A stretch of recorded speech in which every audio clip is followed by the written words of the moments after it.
کرنے کے منکر ہیں.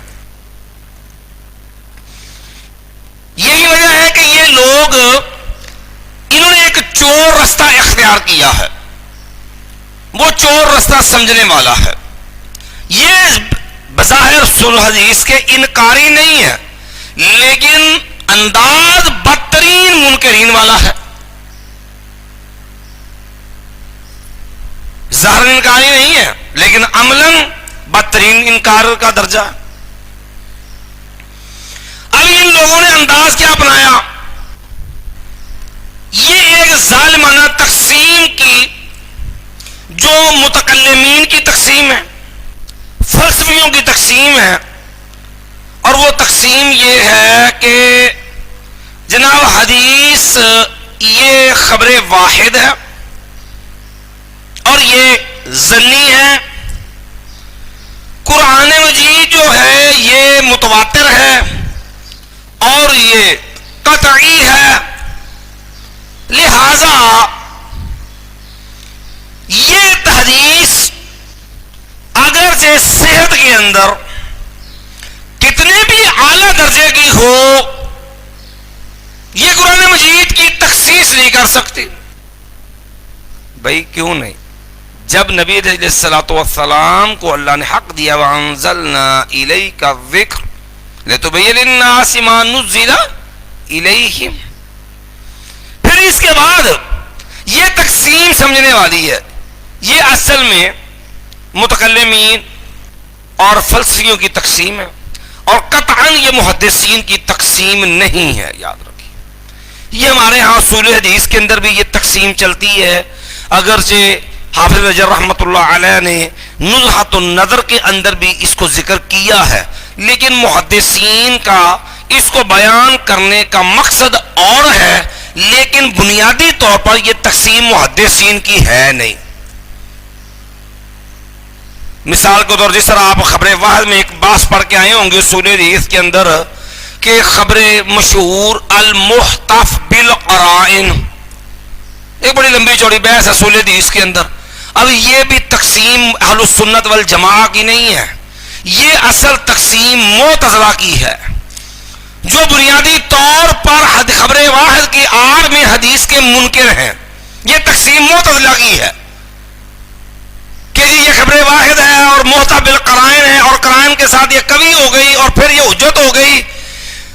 اہل السنت والجماعہ کے نزدیک، ائمہ متقدمین محدثین کے نزدیک، جو حدیث صحیح ثابت ہو جائے اور اس سے ثابت ہونے والا اصول اسلامی اصول ہے، خواہ وہ حدیث خبر واحد ہو یا وہ خبر متواتر ہو، اس کی حجیت میں کوئی فرق نہیں ہے.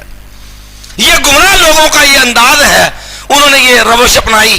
اس کے پیچھے مقصد تھا، یہ بات تھوڑی سی میں تفصیل پڑ رہی ہے صرف بات سمجھانے کے لیے.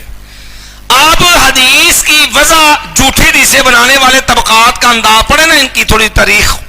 ایک وقت تھا یہ محدثین کے معاملے میں بالکل مبہوت اور رسوا ہو گئے تھے. یہ اپنے باطل مذہب کے لیے جھوٹی حدیثیں وضع کرتے تھے، بناتے تھے. محدثین نے جو کتاب و سنت سے اصول مستنبط کیے، جب اس کسوٹی پہ آتا معاملہ تو ان کا جھوٹ واضح ہو جاتا. یہ لوگ رسوا ہو جاتے کہ یہ کیا بن گیا، ہمارا تو جھوٹ پکڑا گیا. جھوٹی حدیثیں بنا کے بھی ان کی گاڑی نہیں چلتی تھی، اس لیے خارج نے بھی بنائی، روافض نے بھی بنائی، دیگر بہت سارے گمراہ فرق تھے، انہوں نے یہ کام کیا. پھر جب عباسی دور آیا نا اور فلسفیوں کی کتابوں کے تراجم ہوئے عربی میں، پھر یہاں سے یہ مسئلہ شروع ہوا اور فلسفیوں کی یہ تقسیم اٹھائی گئی. لیکن یہاں بھی ایک کمزوری سکم رہا کہ الفاظ اور تقسیم تو فلسفیوں کی لے لی لیکن فلسفیوں کی شرائط جو تھی پیچھے وہ چھوڑ دی گئی. اب اس کا نقصان پتہ کیا ہوا عملی طور پہ؟ جتنا گمراہ فرقہ تھا، طبقہ تھا، خواہ وہ معتزلی ہوں، وہ جہمی ہوں، وہ روافض ہوں، وہ دیگر بدعتی ہوں، سب کو ایک چور رستہ مل گیا. وہ کیا بھئی؟ خبر واحد. یہ خبر واحد ہے، یہ ظنی ہے اور جناب قرآن قطعی ہے، اس سے قرآن مجید کی تخصیص نہیں ہو سکتی، اس سے عقیدے کا اس بات نہیں ہو سکتا، لہذا یہ حدیث آپ کہیں کہ حدیث بالکل ٹھیک ہے، یہ جو 24 کیرٹ کے سونے کی طرح خالص ہے، بالکل صحیح ہے، لیکن ہے تو خبر واحد، حجت نہیں ہے، دلیل نہیں ہے۔ بات اللہ کے نبی کی ہے، بالکل اللہ کے نبی کی بات ہے، اس میں کوئی شک ہے؟ کوئی شک نہیں ہے۔ صحیح ثابت ہے جناب، بالکل صحیح ثابت ہے بھائی، پھر ہے خبر واحد۔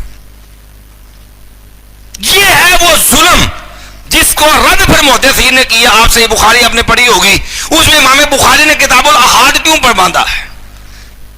محدثین اس تقسیم کے قائل نہیں ہے، متقا یاد رکھیے، ایسے لوگوں کی تردید کے لیے کام کیا۔ اب نتیجہ نقصان کیا ہوا اس کا عملاً؟ اس کا عملاً نقصان دیکھ لیجئے۔ عملاً نقصان یہ ہوا کہ نہ صرف ایک تو پہلے نکال دیا کہ اس سے عقیدہ ثابت نہیں ہوتا، پھر دوسرا کہا کہ قرآن مجید کی تخصیص بھی خبر واہ سے جائز نہیں ہے۔ میں 2-3 مثالیں آپ کے سامنے رکھ دیتا ہوں۔ نماز پڑھتے ہیں پنجگانہ، رکوع کرتے ہیں، رکوع رکن ہے نماز کا، رکوع نماز کا رکن ہے۔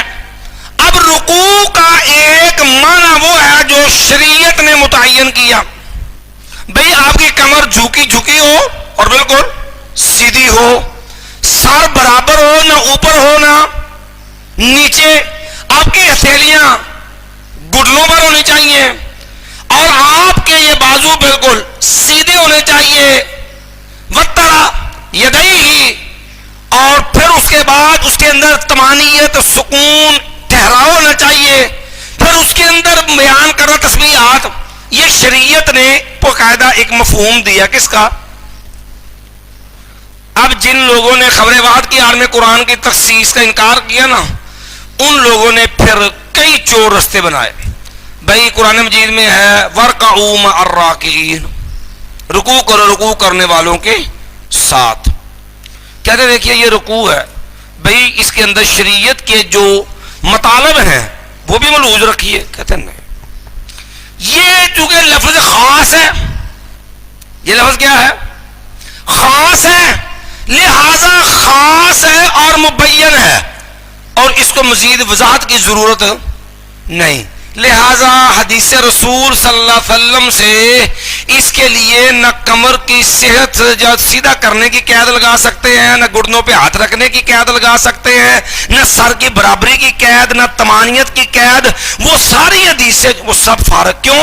او بھائی حدیث رسول میں تو بڑی تفصیل ہے، شریعت کے تو باقاعدہ آداب ہیں رکوع کے، آپ نے یک لخت سب کچھ جو ہے وہ پس پردہ پھینک دیا۔ بھائی کیوں؟ کہتے ہیں اس لیے کہ وہ خبر واحد ہے، قرآن پہ اس کے ساتھ اضافہ جائز نہیں، لہذا رکوع کا لغوی معنی ہے الانحناء، جھکنا۔ آپ ہلکا سا جھک گئے، ہاتھ گھٹنوں پہ آئے نہیں آئے، آپ کی کمر سیدھی ہوئی نہیں ہوئی، آپ نے کچھ پڑھا نہیں پڑھا، آپ کے اندر طمانینت سکون اختیار کیا نہیں کیا، خلاص بھائی کچھ نہیں، رکوع ہو گیا۔ بھائی کیسے ہو گیا؟ قرآن شریعت تو نہیں ہے۔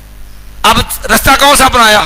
خبر واحد کا، کہ اس سے قرآن مجید کی تخصیص نہیں ہو سکتی، اس سے بڑا انکار کیا ہوگا حدیث رسول صلی اللہ علیہ وسلم کا۔ اب پھر آگے بتا کیا؟ دیکھیں جی یہ لفظ رکوع ہے، اور واضح نے جب اس کو وضع کیا تو جھکنے کے معنی میں وضع کیا۔ آپ سے پوچھ کے وضع کیا تھا کہ آپ کو پاس بلا لیا تھا کہ میں اس معنی میں وضع کر رہا ہوں؟ یہ بھی ایک بات سمجھنے والی ہے، یہ ہمارے عام طور پر چلتی ہے تعلیم کے اندر کہ جی جو لغت کے اندر وضع کرنے والے نے اس کو فلاں لفظ فلاں معنی میں وضع کی۔ آپ سے پوچھ کے وضع کیا، کیا دلیل ہے کہ اس نے اس معنی کے لیے وضع کیا؟ یہ اٹکل پچو اور ایک گمان ہے اور ایک ٹیوا ہے بے بنیاد، جس کے اوپر آپ کھڑے ہیں، جس کی بنیاد ہی کوئی نہیں ہوتی کہ واضح نے اس کو اس معنی میں وضع کیا ہے، اس کی وضع بھی ثابت نہیں ہوتی کہ اس معنی کے لیے وضع کیا ہے، حالانکہ کتنے ظلم۔ اچھا اسی طرح رکوع سے کیا، اسی طرح سجدے سے کیا، اسی طرح طواف کے ساتھ کیا، وَلْيَطَّوَّفُوا بِالْبَيْتِ الْعَتِيقِ، اسی طرح طواف سے، بھئی طواف کا معنی چکر لگانا ہے، آپ کہیں بھی 7 لگانے ہیں، کوئی شرط نہیں، آپ کے جی باوضو ہونا چاہیے، کوئی ضروری نہیں. آپ کہیں جی طواف کے لیے جو فلاں جگہ سے شروع کر کے، بھائی وہ آپ اس کو ادب کا درجہ دے رہے ہیں، ٹھیک ہے، لیکن خالی چکر بھی کافی ہے، ساتھ بھی ضروری نہیں. کیونکہ طواف کا معنی گھومنا، لغوی معنی یہ خاص لفظ ہے، لہذا خاص کو مزید تشریح کی ضرورت نہیں. لہذا بھائی حدیث رسول میں تو اس کے آداب ہیں، شروع کہاں سے کرنا ہے، کہنا معاملہ. کہتا جی وہ حدیث چونکہ خبر واحد ہے، وہ ظنی ہے، لہذا طواف کی جو آپ شرائط آداب بیان کرتے ہیں وہ ضروری نہیں. اس سے قرآن کی تخصیص، یہ ہے وہ بدترین گمراہ کفریہ انداز. اور فقہ حنفی ساری اسی پہ کھڑی ہے، یاد رکھنا. آپ اصول شاشی، آپ اصول نور الانوار، آپ اس سے اوپر التوضیح مع التلویح، آپ دیگر جتنی ان کی اصول کی کتابیں ہیں آپ ساری اٹھا لیں، ساری اسی ظلم پہ کھڑی ہیں. یہی وجہ ہے کہ فقہ حنفی ایک غیر اسلامی فقہ ہے، یہ اسلامی فقہ بھی نہیں ہے. یہ فقہ حنفی ایک غیر اسلامی فقہ ہے، اسلامی فقہ نہیں ہے.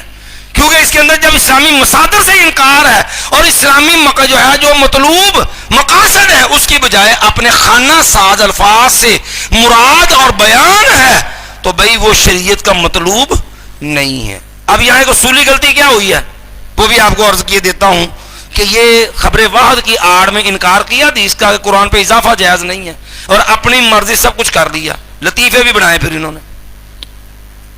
اب ایک آدمی سجدہ کیا ہوتا ہے، کہتا ہے وہ جو ہے ورکعوا واسجدوا یا مریم اقنتی لربک واسجدی ورکعی، رکوع کر سجدہ کر.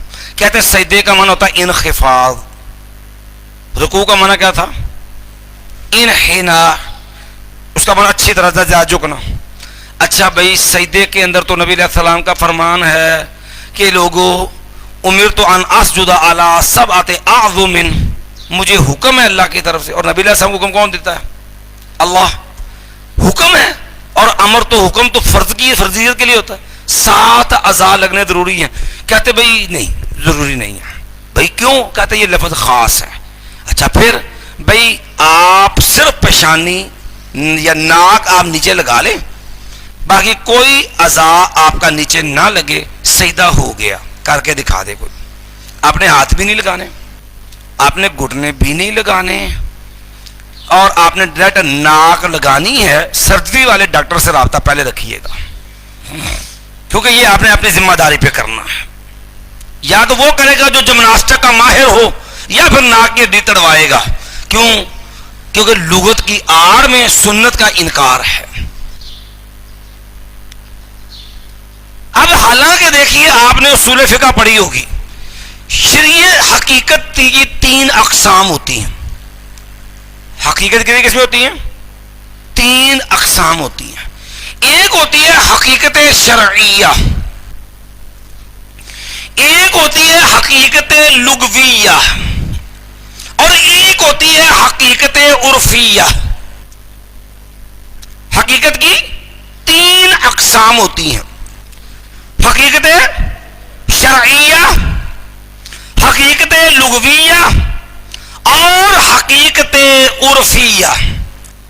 لفظ کا استعمال دیکھا جاتا ہے، یہ لفظ شریعت میں استعمال ہوا ہے. اگر یہ شریعت کے اندر استعمال ہوا ہے تو اس کے اندر یہ لفظ، اس کی حقیقت وہی سے اصل ہوگی جو شریعت نے بیان کی ہوگی. اگر وہاں لغوی معنی میں مستعمل ہے، لغوی طور پہ آیا، لغت کا مسئلہ ہے، تو اس کا حقیقی معنی وہی ہوگا جو اہل لغت کے یہاں اس کا معنی معروف ہے. اگر وہ لفظ عرف کا مستعمل میں مستعمل ہے تو بھائی اس کا حقیقی معنی وہی سمجھا جائے گا جو عرف میں معروف ہے. اب لفظ استعمال ہوا شریعت میں اور اس کی مراد لے رہے ہیں آپ کون سی؟ لغت والی. تو یہ تو اصول سے بھی انحراف ہے. اسی چیز نے وہ سارا ظلم کر کے گمراہی کا دروازہ کھولا ہے. اور کوئی یہ نہ کہہ دے کہ جناب اس کی دلیل کیا کہ یہ لوگ نہیں مانتے. میں اصول کی کتابوں کے حوالے بھی دیے ہیں آپ کو. اس کے ساتھ صرف اشارتاً 1-2 باتیں میں حوالہ جاتی آپ کو نوٹ کروا دیتا ہوں. ہمارے یہاں دیوبندی مکتبہ فکر کے اندر موجودہ زمانے کے اندر قریب مولانا سرفراز خان صفدر دیوبندی، یہ نصرت العلوم گجرانوالہ کے صدر مدرس تھے، مولانا زاہد الراشدی کے والد ہیں، اور یہ جو ہیں وہ گجرانوالہ کے تھے، 100 سال سے زیادہ قریب عمر، زیادہ بلکہ کچھ ان کی عمر ہوئی، یہ فوت ہو گئے۔ یہ ان کی کتاب ہے ایک بریلویوں کے جواب کے اندر، آنکھوں کی ٹھنڈک۔ اب اس کتاب کے اندر باقاعدہ انہوں نے 2 جگہ ہیں، یہ صفحہ جو میں بیان کرنے لگا ہوں 25 صفحہ نمبر 25 ہے، ٹھیک ہے جی۔ انہوں نے اپنی اصول کی کتابوں کا حوالہ بھی دیا، اور یہاں پر یہ باتیں ان کی دیگر کتابوں میں، دل کا سرور دیگر کتابوں میں آپ کو مل جائے گی۔ اس میں بھی ہے کہ دیکھیے کہ عقیدت اور چیز ہے، عقیدت اور چیز ہے، عقیدہ اور چیز ہے۔ عقیدہ کے اس بات کے لیے کوئی قطعی نص یا خبر متواتر درکار ہے، یہاں خبر واحد صحیح سے بھی گاڑی نہیں چل سکتی۔ یہ تو عقیدے کے اندر حدیث کا انکار ہے نا۔ پھر اس کے بعد اس سے بھی آگے ادھر دیکھیے،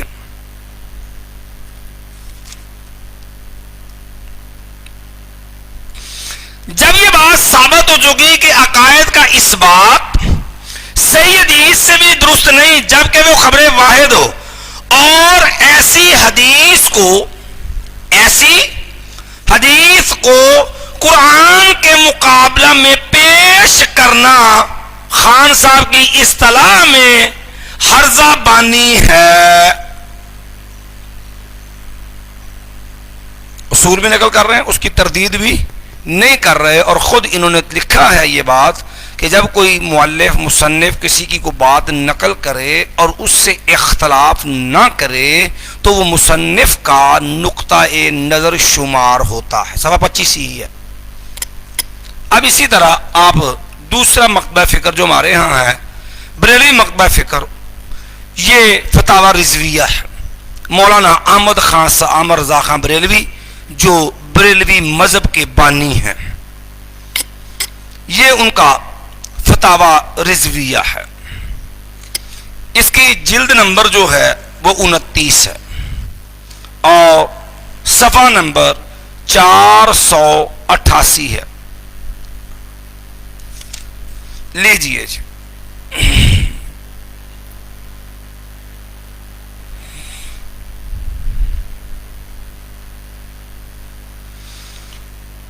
اللہ اکبر۔ نصوص ہمیشہ ظاہر پر محمول رہیں گی، نصوص ہمیشہ ظاہر پر محمول رہیں گی، بے دلیل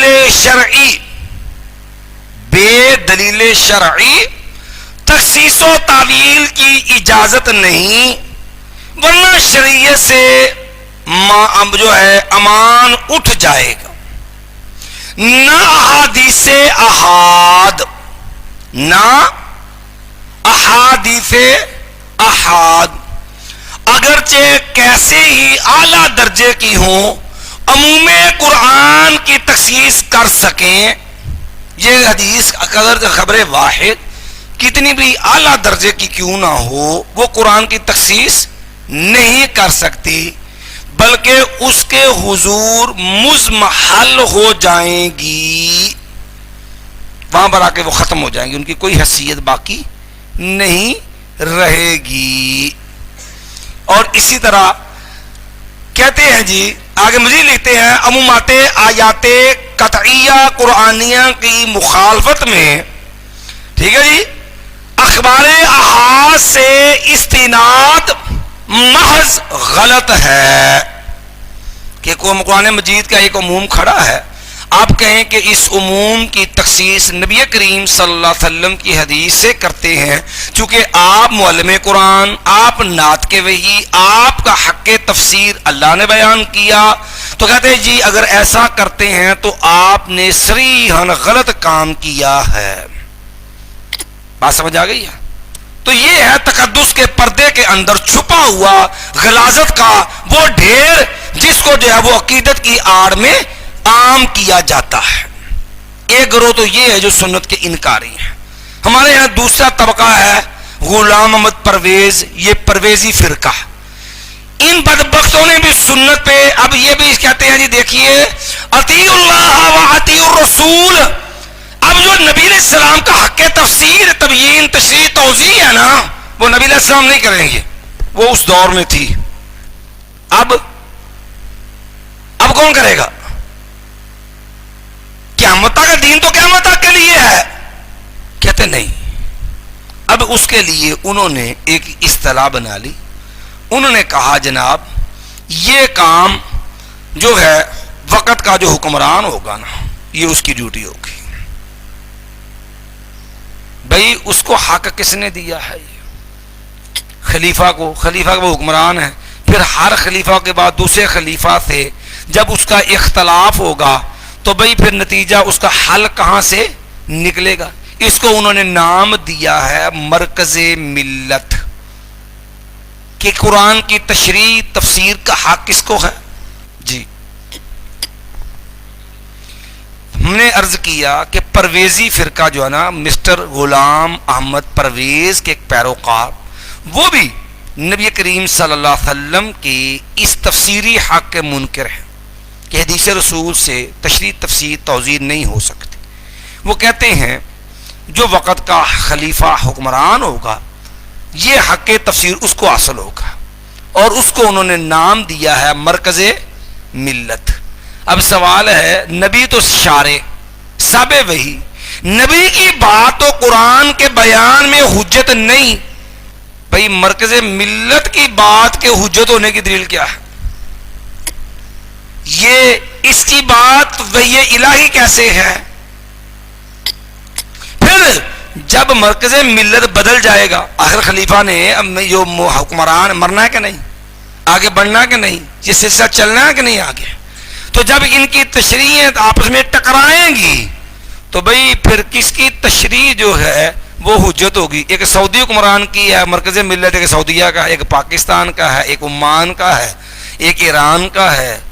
پھر جب ٹکرائیں گی تو یہ دین تو معاذ اللہ تماشا اس کو بنا کے رکھیں گے یہ لوگ، یہ عملاً کوئی اس کے ساتھ قرآن کی خدمت والا معاملہ نہیں ہوگا. بہرحال ہم آگے چلتے ہیں. تو اس طرح یہ سارا گروہ گمراہ فرقوں کا وہ ہے جو اپنے مخصوص اہداف کے لیے اصل میں حدیث رسول کا منکر ہے، کیونکہ یہ قرآن سب سے بڑی رکاوٹ ان کی گمراہی میں وہ کیا ہے؟ نبی کریم صلی اللہ علیہ وسلم کی حدیث مبارکہ موت ہے اہل بدعت کے لیے حدیث رسول سے تشریح تفسیر. جیسے کل ہم نے ایک بات آپ کو عرض کی تھی کہ جتنے بدعی مسائل ہیں نا ان کے لیے جب قرآن سے استدلال کریں نا تو پہلے آپ طے کر لیں کہ بھئی یہ مسئلہ آج کا نیا پیش آمدہ ہے، پھر تو بات ٹھیک ہے کہ آپ قرآن سے استدلال کر کے اجتہاد کر کے آپ اس کا حل پہ تلاش کر لیں، کیونکہ جو نئے پیش آمدہ مسائل ہوتے اس کے لیے اجتہاد ہو سکتا ہے. اگرچہ فقہ حنفی میں وہ بھی جائز نہیں ہے، کیونکہ فقہ حنفی میں 4 صدی ہجری کے بعد اجتہاد کا دروازہ بند ہے. اب مجتہد پیدا ہونا ویسے بھی بین ہے، نہیں پیدا ہو سکتا، تو اس لیے وہ تو اجتہاد نہیں کر سکتا. بہرحال بات دور نہ نکل جائے، ہم نے چونکہ سبب بھی شروع کرنا ہے تفسیر کے معاملے کے اندر ہو. جی ہم نے کہا مثال اسی دینی، دیکھیں میلاد ہے، ہم نبی علیہ السلام کی پیدائش کے منکر تو نہیں ہے نا. اب نبی علیہ السلام کی پیدائش کے بعد 40 سال کی عمر میں قرآن ملا، پھر دین نازل ہوا نا. اب مسئلہ یہ کچھ جدید پیش آمدہ تو نہیں ہے. جتنی آیات ہیں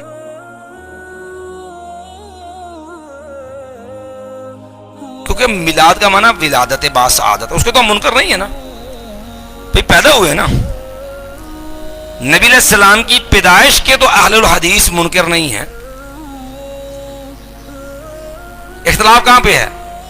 وہ دن عید اور اس عید پہ جشن، جو چیز متنازع ہے نا اس پہ بات ہونی چاہیے. اس کے لیے جو قرآن کے ساتھ یہ ظلم کرتے ہیں بھئی اس کی جو تشریح تفسیر آیات جتنی بھی پڑھیں، نبی علیہ السلام سے اس کی تفسیر ہے، صحابہ کرام سے تفسیر ہے، اذ لیسا فلیس. اور یہاں پر آ کے وہ بدترین ظلم کرتے ہیں، تفسیر بالرائے والا.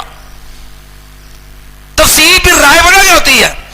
قرآن کی تفسیر قرآن سے بھی نہیں، قرآن مجید کی تفسیر حدیث رسول سے بھی نہیں، اقوال صحابہ سے بھی نہیں، بلکہ خود اپنی خواہش اور من مرضی سے قرآن کی تفسیر کرنا، جس کی مثال آپ کو اس کی حرمت کا فتویٰ بھی جعل کی ابتدا میں مل جائے گا، اور اس کی عملی تفسیر وہ بھی جعل کے اختتام میں مل جائے گی.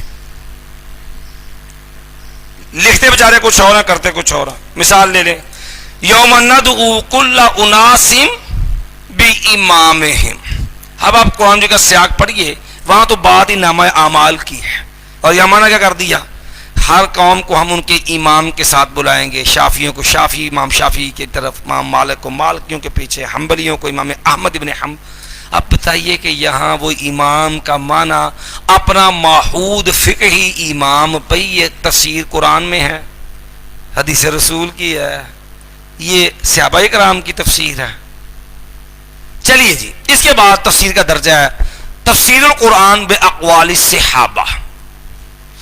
یاد رکھیے صحابہ اکرام کے جی کی جو تفسیر ہے، صحابہ اکرام وہ ہیں جو عہد نبوی کے جملہ واقعات، حوادث، قرآن میں جو زندگی کے مختلف جو لیل و نہار کے معاملات ہیں ان کے عملی شاہد ہیں، ان کو عملی دیکھنے والے ہیں، ان کو عملاً جاننے والے ہیں.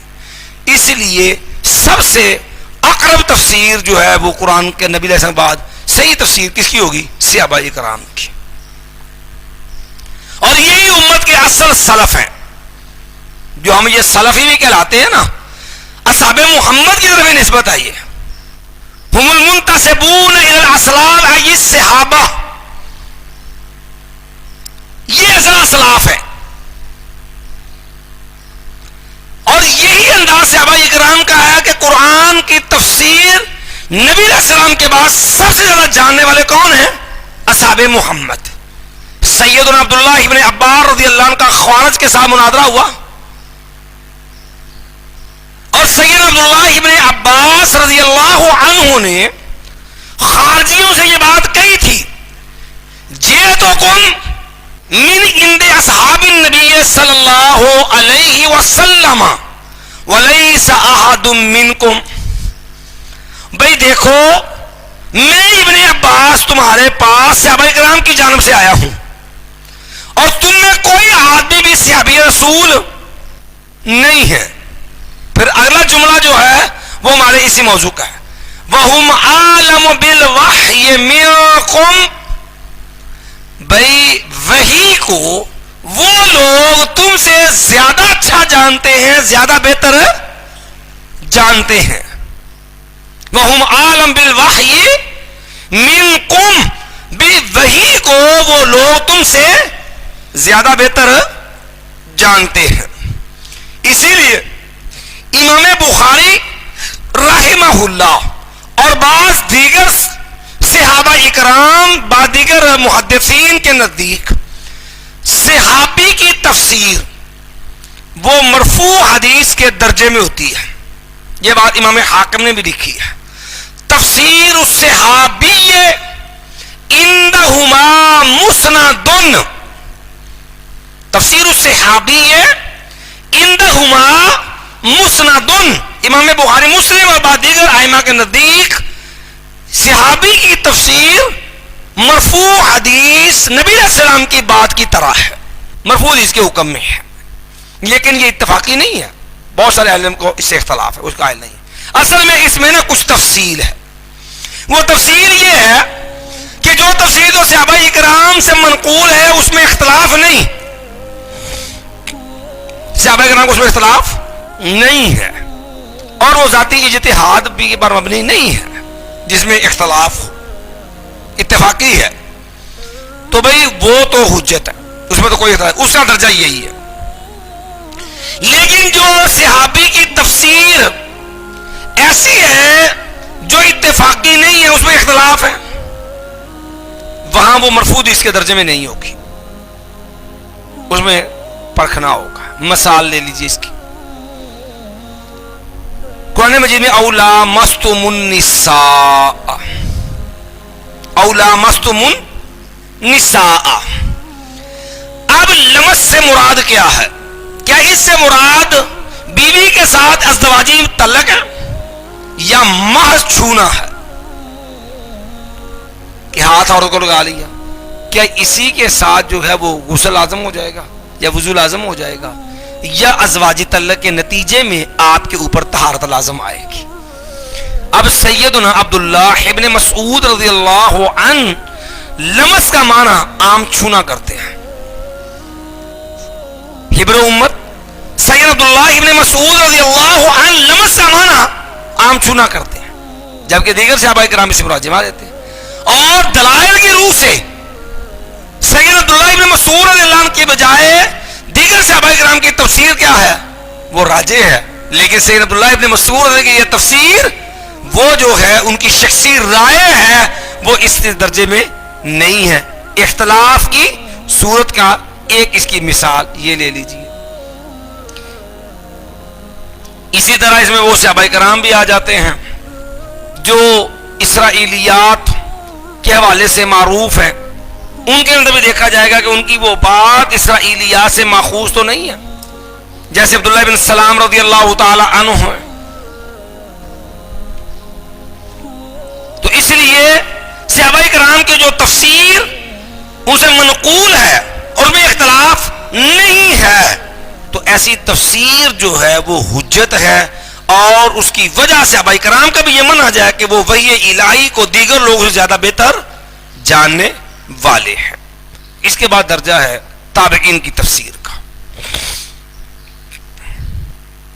یاد رکھیے تابعین کی تفسیر، اس کے اندر امام ابن تیمیہ رحمۃ اللہ علیہ نے سب سے پہلے جو مقدمہ فی اصول تفسیر لکھا، یعنی ویسے تفسیر کے اصول متفرق تو آپ کو کئی جگہ مل جائیں گے، لیکن مستقل طور پر اصول تفسیر پر مولانا ابو الحسن ندوی رحمہ اللہ کے بقول بھی امام ابن تیمیہ رحمۃ اللہ علیہ وہ پہلے آدمی ہیں جنہوں نے مستقل اس پہ ایک رسالہ لکھا، مقدمہ فی اصول تفسیر. انہوں نے بھی اس کے اندر یہ بات لکھی ہے کہ مفسر اصل تو تابعی کی بات حجت نہیں ہوتی، لیکن تابعین کی ایسی تفسیر جو ان کی اتفاقی اجماعی ہو، جن میں ان کا کوئی اختلاف نہ ہو، تمام تابعین اس پہ متفق ہوں، وہ بھی قریب قریب حجت ہی ہوتی ہے. وہ بھی صحیح قول کے مطابق کیا ہے؟ حجت ہے. گویا کہ اس کو آپ اجماع کے درجے میں لے جا سکتے ہیں. بات سمجھ آئے گی؟ لیکن اصلاً چونکہ نہ وہ وحی الہی کے مشاہد ہیں اور نہ ہی جو ہیں ان حوادث کے وہ جاننے والے ہیں، بہرحال وہ صحابہ کرام کے شاگرد ہیں، اس لیے جہاں ان کا معاملہ اتفاقی ہے اس کو امام تیمیہ رحمۃ اللہ نے بھی حجت کے درجے میں رکھا ہے. اس کے بعد آ جاتی ہیں اسرائیلیات. اسرائیلیات یہود و نصارہ سابقہ اقوام سے لی گئی باتیں، اور یہ بات آپ نے پڑھی ہوگی کہ اس کے 3 درجے ہوتے ہیں، اس کی 3 اقسام ہوتی ہیں. ایک وہ ہے جس کی تصدیق تشریح، جس کی تصدیق تائید قرآن و سنت سے موجود ہے. اسرائیلیات کا وہ درجہ جو قرآن و سنت میں موجود ہے، جس کی تائید ہماری شریعت میں ہے، بھئی وہ تو الگ اس کی حیثیت ہی ختم ہوگی، وہ تو اس لیے اس کو مانتے ہیں کہ وہ ہماری شریعت اس کی تائید کرتی ہے. دوسری چیز ہوتی ہے اس کے بعد وہ صورت اسرائیلیات کی جو کتاب و سنت کے منافی ہے، قرآن و سنت کے خلاف ہے، وہ مردود ہے کیونکہ ہماری شریعت نے اس کی تردید کر دی. تیسری صورت ہوتی ہے کچھ ایسی چیزیں نہ وہ ہماری شریعت کے موافق ہیں نہ مخالف ہیں، شریعت اس کے بارے میں وہ مسکوت عن چیزیں ہیں، شریعت اس کے اوپر خاموش ہے. اس کے اندر جو ہے قرآن کی تفسیر پھر بھی اس چیز سے جائز نہیں ہے.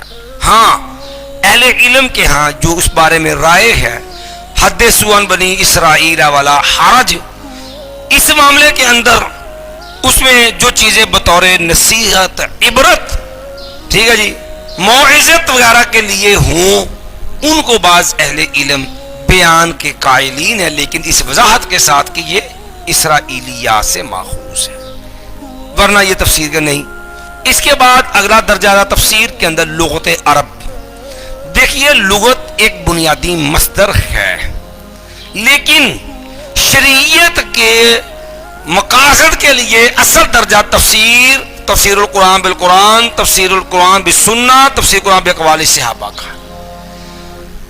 لغت سے رہنمائی لی جائے گی، لیکن شریعت پر لغت قاضی اور حجت نہیں ہوگی، اور محض لغت سے تفسیر ممکن بھی نہیں ہوتی، کیونکہ تفسیر کے اندر لغت میں آپ کو ایسے لفظ مل جائیں گے جس میں ایک چیز کے 500 نام ہیں، ہزار نام بھی مل جائیں گے۔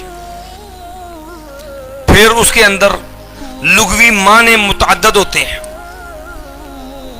اس میں سے کون سا معنی لیا جائے گا، یہ ہم بات کر رہے ہیں منکر حدیث کے تناظر میں، کہ عام طور پر وہ کہتے ہیں لغت عرب، لغت سے ہم کما کر لیں گے، حالانکہ محض لغت سے تفسیر ممکن نہیں ہے، کیونکہ لغوی بھی معصوم نہیں ہے، صحابہ وحی نہیں ہے، اختلاف ان میں بھی بھرپور ہے، پھر شریعت کے مقابلے میں وہ حجت بھی نہیں ہے۔ پھر آگے عقل سلیم، ایک آخری مصدر، یہ ہوتا ہے پیش آمدہ مسائل کے لیے قرآن و سنت سے استدلال اور قرآن و سنت سے استنباط، اس کے لیے فکر سلیم ایک بنیادی ذریعہ ہے۔ تو بہرحال یہ اختصار سے کچھ اصول کی باتیں تھی، اصول تفسیر سے متعلقہ، جو ہم نے آپ کے سامنے عرض کی ہیں۔ یہ ضروری تھی، کیونکہ محض قرآن کا ترجمہ تفسیر پڑھ لینا کافی نہیں ہوتا، لیکن ایسے ہمارے معاشرے میں بڑے بڑے لوگ ہیں، القابات پڑھیں گے تو بندہ انڈیا تک پہنچ جائے تو القاب نہیں ختم ہونے کا نام لیتے ہیں، لیکن نکالیں تو آ جا کے وہی مخصوص فرقہ وارانہ سوچ کے اندر، محدود سوچ کے مالک، اور اپنے فرقہ وارانہ جو ہے وہ کیا لیجیے خانہ ساز ذہن کے ساتھ بند ہو کے بیٹھے ہوتے ہیں اور ہر چیز انکار کیے جاتے ہوتے ہیں۔ یہ ظلم بڑے بڑے لوگوں میں ہے، مفسر قرآن بڑے ہیں، تفسیر پہ کتابیں شائع کی ہوئی ہیں، لیکن وہ اپنے فرقہ وارانہ عصبیت پہ شریعت کے انکار سے بھی نہیں چوکتے، یاد رکھیں۔ اس کی ایک مثال دے دیتا ہوں آپ کو، آپ بڑے بڑے مفسر قرآن دیکھ لیں گے، جو ہم جتنے بھی دیوبندی بریلوی ان کی تفسیریں اٹھا لیں، آپ خلے کا مسئلہ نکال لیں، فقہ حنفی عملی طور پہ خلے کی منکر ہے، شریعت نے مرد کو کہ طلاق دیا نا، عورت کو کہ خلا دیا، عملاً سارے منکر ہیں۔ یہ منکر کیسے ہیں؟ یہ کہتے ہیں بھی جب تک خامد راضی نہیں ہوتا اور جدا نہیں ہو سکتی، تو بھئی پھر اختیار عورت کا ہوا کہ مرد کا؟ جسے طلاق ہے، اگر آپ طلاق میں یہی شرط لگا دیتے ہیں کہ بھئی اگر بیوی راضی نہیں ہے تو طلاق نہیں ہو سکتی، تو بندہ کلی جاوے چیکی جائے تینوں طلاق ہے، بڑی کہتی میں مانتی ہی نہیں، طلاق ہو جائے گی، پھر اختیار مرد کا ہوا کہ عورت کا؟ مرد کے طلاق میں تو کوئی شرط نہیں ہے عورت کی رضامندی کی، وہاں پر عورت کے لیے شرط لگا دی کہ مرد کی رضا کے بغیر جائز نہیں۔ اسی لیے آپ کے ملک میں عملی طور پر یہ لوگ فیملی کورٹ سے جو ڈگری ہوتی ہے نا خلے کی، یہ سارے منکر ہیں۔ ان کی تفسیریں اٹھا لیں، یہاں بالکل یا تو سمم بکمن ہو کے گزر جائیں گے یہاں سے، یا پھر یہ ایسا ظلم کریں گے کہ وہاں پر کوئی صرف نام کیا تک لے کے خود سادہ شرائط سے گزر جائیں گے۔ آپ مفتی شفیع صاحب ہے نا، تقی عثمانی صاحب کے والد، ان کی تفسیر معرف القرآن وہی پڑھ لیں، وہ بھی بڑے خاموشی سے وہاں سے جو ہے وہ کان لپیٹ کے گزر گئے، چھیڑا تک نہیں۔ فصل قرآن ہے، تفسیر معرف القرآن ہے، معرف بیان ہو رہے ہیں قرآن کے، لیکن چونکہ مسئلہ اپنے فقہی مسئلے کے خلاف تھا، نہیں چھیڑا اس کو، گزر گئے اسی طرح معرف القرآن۔ میں کہنے کا مقصد یہ ہے کہ یہ چیزیں اصول ہم نے اس لیے عرض کیے ہیں کہ ہمیں قرآن کی تفسیر کے بنیادی جو طریقہ کار ہے اس کی حقیقت پر بھی آگہی ہونی ضروری ہے۔ چلیے جی کھولئے جی قرآن مجید، بسم اللہ الرحمن الرحیم، سورۃ الفاتحہ۔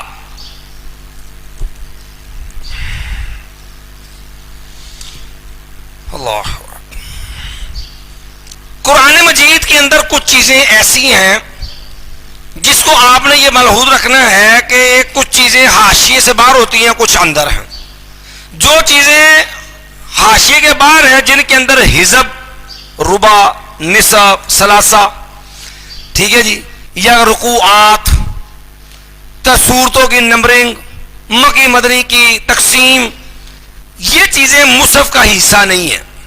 یہ صرف سہولت کے لیے چیزیں جو ہیں لوگوں نے کی ہیں. مثلا جو ہے رکوع کی تقسیم، رکوعات ہے نا، یہ بات کی لوگوں کی اہل علم کی تقسیم ہے. اس کا مقصد ہے رکوع کے لیے کہ ایک رکعت کے اندر آسانی سے جتنا کو قرآن ایک رکعت میں پڑھا جا سکتا ہے نا، یا اتنا کو پڑھ لینا چاہیے، اس آسانی کے پیش نظر آیات کی تقسیم یا ایک مضمون یا ایک بات کی تکمیل، ان چیزوں کو مد نظر رکھ کے رکوع کی تقسیم کی گئی ہے. یہ بات کہ اہل علم کی ہے، نبی علیہ السلام یا صحابہ کرام کی یہ تقسیم نہیں ہے. یہ اپنی سہولت آسانی کے لیے، اس سے شریعت کی کسی چیز سے بھی ٹکراؤ پیدا نہیں ہوتا ہے. اسی طرح منزلیں ہیں ساتھ قرآن مجید کی، یہ عام طور سے عثمان کی طرف بھی منسوب ہے، بعض دیگر اہل علم کی طرف منسوب ہے رضی اللہ عنہ. تو ان کے اندر بھی کیا ہے کہ بھئی روزانہ رات کے قیام میں اتنا قرآن پڑھنا، 7 دن میں قرآن بھی مکمل کرنا ہے. تو ایک دن میں جتنا قرآن پڑھا جائے، پڑھ سکتے ہیں، وہ ایک منزل ہے. پھر رکوع کی علامت ہوتی ہے، اس کے اوپر بھی گنتی، درمیان میں بھی گنتی، نیچے بھی گنتی ہوتی ہے. جب رکوعات کی اس تقسیم میں آپ جائیں گے نا، تو اس میں بھی آپ دیکھیے گا جو عین کے علامت ہوتی ہے رکوع کی، اس کے سینٹر میں جو گنتی ہوتی ہے نا، عین کے اندر اس کے پیٹ میں جو لکھے ہوتے ہیں، یہ اس رکوع میں آنے والی آیات کی تعداد ہوتی ہے. پھر ایک گنتی اوپر ہوتی ہے، ایک نیچے ہوتی ہے. جب آپ اس کو چیک کریں گے نا، تو اوپر جو ہوتی ہے گنتی، وہ جو پارا چل رہا ہوتا ہے نا، اس کے رکوعوں کی تعداد کا بیان ہوتا ہے کہ یہاں تک اس پارے کے رکوع اتنے ہو گئے. عین کی علامت ہوتی ہے نا، تو عین کے اوپر بھی ایک عدد لکھا ہوگا، عین کے نیچے بھی ایک عدد ہوتا ہے. جو عین کے اوپر لکھا ہوا عدد ہوتا ہے نا، اس عدد کا مطلب ہے کہ اس پارے کے رکوع اتنے ہیں.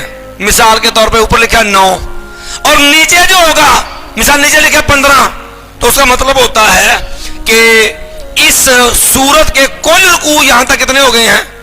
15. اور پاروں کی تقسیم، یہی بات اہل علم کی ہے. اور یہ پاروں کی جو تقسیم ہے، یاد رکھیے، یہ بھی قرآن جو ہے اہل علم کی تقسیم ہے. اور اس کی بھی توجیہ وجہ اصل یہ ہے کہ نبی کریم صلی اللہ علیہ وسلم نے کم از کم مدت، اقل مدت جس کے اندر قرآن مجید مکمل کرنا چاہیے، وہ آپ نے 1 ماہ بیان فرمایا. صحیح بخاری میں ہے نا، اقرأ القرآن فی کل شہر، صحیح بخاری ہے، اقرأ القرآن فی کل شہر. تو اسی 1 مہینے کے اندر قرآن مکمل کرنا ہے. اسی کی مناسبت سے 30 دنوں میں قرآن ختم کرنے کے لیے 30 اجزاء میں اس کو تقسیم کر لیا گیا ہے.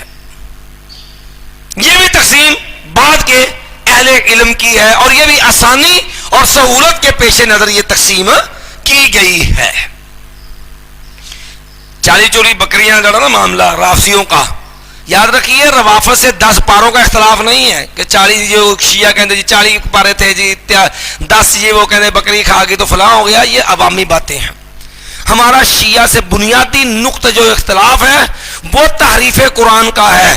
شیعہ روافض کے نزدیک یہ قرآن اصل ہے ہی نہیں ہے، صرف بطور تقیہ وہ یہ قرآن کو قرآن کہتے ہیں. تقیہ کا مطلب ہوتا ہے کہ جیسے پھنس گئے، نکلنے کا راستہ کوئی نہیں نا، تو اب ہر طرح کا جھوٹ حلال ہے اپنے مذہب کے لیے، اس کو تقیہ کہتے ہیں. منافقت کی بدترین صورت جو ہوتی نا، اس کو تقیہ کہا جاتا ہے. اس لیے لا ایمان لمن لا تقیہ لہو یہ روافض کا بنیادی اصول ہے. اور اسی لیے میرا ایک طرح باقاعدہ ایک رافضی ایران کم کا پڑا ہوا تھا، یہ گرین ٹاؤن شپ کے اندر ان کے شیعہ کے گھر میں میرا ایک مناظرہ ان کے ساتھ ہوا ہے تعریف قرآن پہ بحمدللہ. وہاں پہ بحمدللہ ہم نے ان کو ثابت کیا. ان کے نزدیک یہ اصل قرآن نہیں ہے. اصل قرآن جو ہے اس کا نام مصحف فاطمہ ہے. اس قرآن کا نام کیا ہے؟ مصحف فاطمہ ہے. اور اس قرآن مجید کی 17,000 آیات ہیں، جیسا کہ سورہ کافی کے اندر لکھا ہوا یہ بات. اور یہ اعلان موثق ہے. اور تحریف قرآن کا یہ عقیدہ روافض کے ہاں یہ متواتر عقائد میں سے ہے. جس طرح عقیدہ امامت رافضیوں کے ہاں متواتر ہے، اسی طرح تحریف قرآن کا عقیدہ رافضیوں کے ہاں متواتر ہے. بات سمجھ آ گئی ہے کہ ان کے ہاں یہ عقیدہ متواتر ہے. ہم سے کہنے لگے نہیں جی ہم یہی قرآن مانتے ہیں. جب میری گفتگو ہوئی نا تو کہنے لگا ہم بھی اسی قرآن کا. ہم کہتا نہیں جناب یہ نہیں ہے. کہنے لگا اندر دوسرے لڑکے قرآن لاؤ لے آئے. میں نے کہا جی ہم اس کے منکر نہیں ہیں. بات یہ ہے کہ یہ آپ کا تقیے والا نظریہ. اب یہ مجبوری ہے اس کو قرآن کہنا. اب آپ کی کتاب یہ کہتی, امام جعفر صادق کا یہ قول ہے, میں نے اصول کافی سے پیش کیا, اور اس کے اصول کافی کی شرح ہے مرآۃ العقول فی شرح احادیث اطہار رسول صلی اللہ علیہ وسلم. وہ اس کتاب وہ اس کی شرح اصول کافی کی, اور اس کے اندر باقاعدہ جیسے ہمارے یہاں محدثین کا تصحیح تضعیف کے حکم لگے ہوتے ہیں نا, صحیح ہے ضعیف ہے, اس کی تحقیق ہے باقاعدہ. اس کے اوپر لکھا ہوا ہے کہ یہ روایت موثق, یہ روایت کیا ہے, اتھینٹک ہے, مستند روایت ہے, 17,000 آیاتوں والی. میں نے کہا عام روایت کے مطابق 6,232 آیات اہل علم کے ہاں اس کی معروف ہیں قرآن مجید کی. آپ کے ہاں قرآن مجید کی 17,000 آیات ہے روافظ کے ہاں. بسم اللہ پڑھیے, اس سے 2 گنا بڑا قرآن ہے آپ کے دعوے کے مطابق. 6-18 قریب قریب 2 گنا بڑا قرآن چاہیے. یا تو اس کی 17,000 آیتیں پوری کر دیں, یا پھر یہ اس بات کا اقرار کر لیجئے کہ آپ کے ہاں یہ قرآن محرف ہے. کہنے لگا جی نہیں. پھر جب اس کو بات نہیں تو کہنے لگا بات اصل یہ ہے کہ اس وقت میں آیتیں کون گن رہا تھا. میں نے کہا جہاں سے آپ کے امام نے گنی تھی وہاں سے لوگوں نے بھی گن لی. انہوں نے 17,000 گنتی کہاں سے پوری کر لی تھی؟ انہوں نے 17,000 گنتی گنی تو پوری کی نا. تو بہرحال یہ ہمارا روافظ سے بنیادی اختلاف ہے. یہ 10-12 بکریاں کھا گئی کہ نہیں کھا گئی یہ نہیں ہے. وہ روایت جو بکریوں والی ہے نا وہ ابن ماجہ کی ایک روایت ہے جس کے اندر امی عائشہ رضی اللہ عنہ کہتی ہیں کہ میرے پاس وہ ایک ورق پہ 2 آیتیں لکھی تھی, منسوخ آیات تھی, میرے تکیے کے نیچے تھی. نبی علیہ الصلوۃ والسلام جب آپ کی وفات ہوئی تو میں پریشان ہو گئی اور میں رونے لگی, اور یہ میری نہ سمجھی کا انداز تھا جس وجہ سے, اور پھر اسی معاملات کے اندر پتہ نہیں چلا تو بکری آ گئی. وہ ورق ایک جو تھا جس پہ 2 آیتیں لکھی تھی وہ تھی بھی منسوخ, وہ بکری کھا گئی. جس کو کہتے ہیں جی یہ مسلمانہ دا جے قرآن 10 پارے بکری کھا گئی. یہ بکری یہ دندا جی برسین تے پٹھے سن یا ایک. بہرحال وہ ایک کاغذ 10 پارے نہیں ہوتے, وہ 2 آیتیں 10 پارے نہیں ہوتے. پھر اس روایت میں جو ہے امام المغازی محمد بن اسحاق بن یسار رحمہ اللہ ان کی تدلیس بھی ہے, روایت بھی سندن اس پہ کلام ہے. بہرحال یہ روافظ سے ہمارا جو اختلاف ہے اس کی ہم نے بات عرض کی ہے. جی یہ اصول کافی ان کی صحاح اربع, جس طرح ہمارے ہاں اہل السنہ والجماعہ کی 6 معروف کتابیں ہیں جنہیں صحاح ستہ کہا جاتا ہے, اسی طرح شیعہ روافظ جو ہیں ان کی 4 معتبر کتابیں ہیں جنہیں صحاح اربع کہا جاتا ہے. اصول کافی, فروع کافی, ٹھیک ہے جی, الاستبصار, ٹھیک ہے جی, تہذیب الاحکام, من لا یحضرہ الفقیہ, الاستبصار ہے, من لا یحضرہ الفقیہ ہے, اور تہذیب ہے, اور اس طرح اصول کافی فروع کافی ہے ان کی.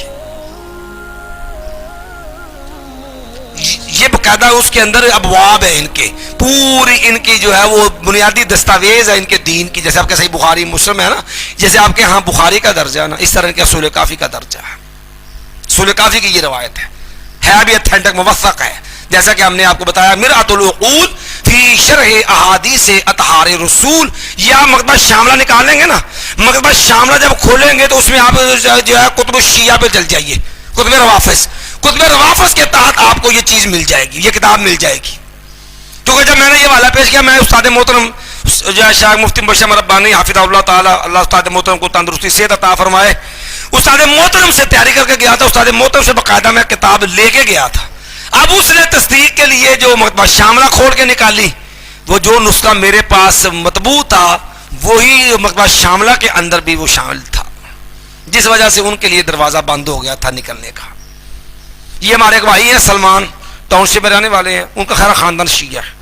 سلمان بھائی نے اپنے، چونکہ ان کی بیوی پہلی اسی خاندان سے تھی، اس کے بچے بھی ہیں، انہوں نے دوسری شادی کی ہوئی تھی، کوشش ہے کہ میری بیوی چلو معاملہ اللہ کرے اللہ اس کو ہدایت دے دے، اس لیے انہوں نے پھر اپنے خاندان کے لیے کو بٹھایا تھا، اور باقاعدہ ایران قم کا وہ فاضل تھا جس کے ساتھ میری یہ گفتگو ہوئی، شیعہ جو عالم تھا، پھر باقاعدہ ہم سے وعدہ کر کے چلے گئے اب ہم دوبارہ، یہ بات ہمارے سامنے پہلی دفعہ آئی ہے، دوبارہ ہم تحقیق کریں گے، کیونکہ اب دوبارہ وہ دن آنا تھا نہ آئے گا، کہ ہمیں پتا تھا، اس لیے جو ہے وہ صرف چور افرار رستہ تھا ان کا، آج تک دوبارہ نہیں آیا، پھر انہوں نے پیغام بھی بھیجا کہ دوبارہ نہیں آئے وہ سامنے۔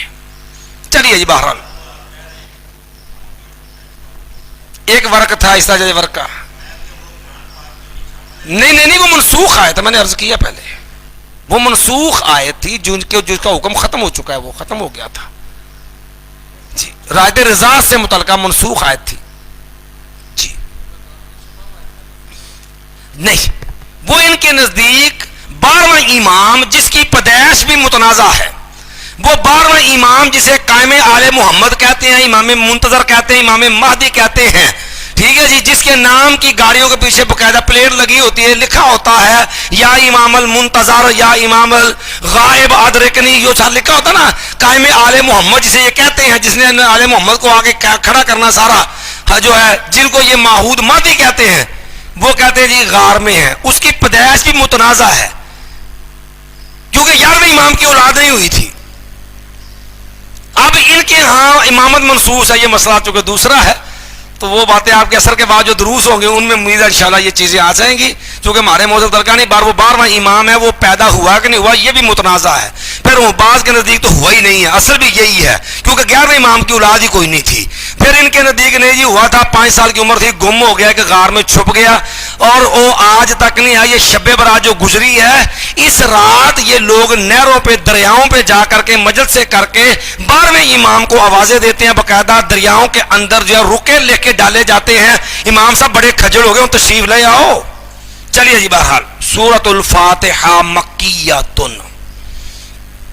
سورہ فاتحہ مکی سورت ہے، یاد رکھیے مکی اور مدنی یہ تقسیم قرآن مجید کی وہ تقسیم ہے کہ نبی کریم صلی اللہ علیہ وسلم کا ہجرت سے پہلے کا دور جو قرآن مجید کے نزول کا دور ہے اسے مکی کہا جاتا ہے، اس میں جتنی صورتیں نازل ہوئیں وہ مکی صورتیں کہلاتی ہیں، اور اس کے بعد جتنی صورتیں قرآن نازل ہوا نبی کریم صلی اللہ علیہ وسلم کی وفات تک وہ سارا جو ہے وہ مدنی جو ہے وہ صورتیں کہلاتی ہیں، اور قرآن مجید کی کل 114 یہ صورتیں ہیں، جو ہے قرآن مجید کی 114 صورتیں ہیں، جس میں سے جو ہے وہ 87 صورتیں مکی ہیں اور 27 صورتیں جو ہیں وہ مدنی ہیں۔ بعض آیات کے اندر بھی معاملہ آئے گا کہ کچھ صورتیں مکی ہوں گی، آیات مدنی ہیں، چونکہ قرآن مجید کی یہ ترتیب جو ہے، دیکھیے 2 ترتیبیں ہیں قرآن مجید کی، ایک ترتیب ہے جسے ترتیب نزولی کہا جاتا ہے، ایک ہے وہ ترتیب جس میں ہم پڑھ رہے ہیں۔ نزول کے اعتبار سے قرآن مجید کی سب سے پہلی آیت جو نازل ہوئی ہے وہ ہے سورہ علق کی ابتدائی آیات، اقرأ بسم ربک الذی خلق، اور عملی طور پہ قرآن مجید کی نزول کے اعتبار سے سب سے آخری آیت جو ہے واتقوا یوما ترجعون فیہ الی اللہ، سورۃ البقرہ میں یہ آیت ہے، یہ سب سے آخری ہے جو آیت عملاً نازل ہوئی، نزول کے اعتبار سے پہلی اور آخری آیات یہ ہے۔ لیکن نبی کریم صلی اللہ علیہ وسلم پہ جب بھی قرآن نازل ہوتا نبی علیہ صحابہ کرام کو بلاتے اور آپ بلا کر کے وہ قرآن سناتے اور فرماتے ضعوا ہذہ مع ہذہ، بھئی اس آیت کو فلاں آیت سے رکھ دو، ملا دو، اس سورت کو فلاں سورت کے ساتھ ملا دو۔ اس لیے قرآن مجید کی یہ جو ترتیب ہے جس میں سورۃ الفاتحہ سے قرآن کا آغاز ہے، سورہ الناس پہ اس کا یہ قرآن مجید مکمل ہوتا ہے، یہ ترتیب توقیفی ہے، نبی علیہ السلام کی لگوائی ہوئی ہے، صحابہ کرام کا کوئی ذاتی اجتہاد نہیں ہے، یہ ترتیب توقیفی ہے، نبی علیہ السلام کی لگوائی ہوئی یہ ترتیب ہے۔ اس کے بعد یعنی کہ یہ نبی علیہ السلام کی بیان کردہ ہے، لوگوں کا ذاتی اجتہاد نہیں ہے۔ یہ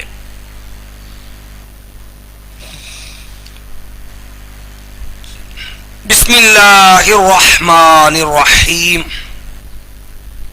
اچھا ایک چیز اور آپ نے ملحوظ رکھنی ہے، میرے پاس بھی یہ ہے، آپ کے پاس کوئی ایک مجھ سے پکڑے سادہ قرآن جی پکڑ لیں، کوئی پکڑ لیں. ایک چیز اور آپ کو سمجھانی ہے چھوٹی سی، وہ چیزیں عام ہوتی ہیں لیکن ہم قرآن پڑھتے ہیں ہمیں پتہ نہیں ہوتا.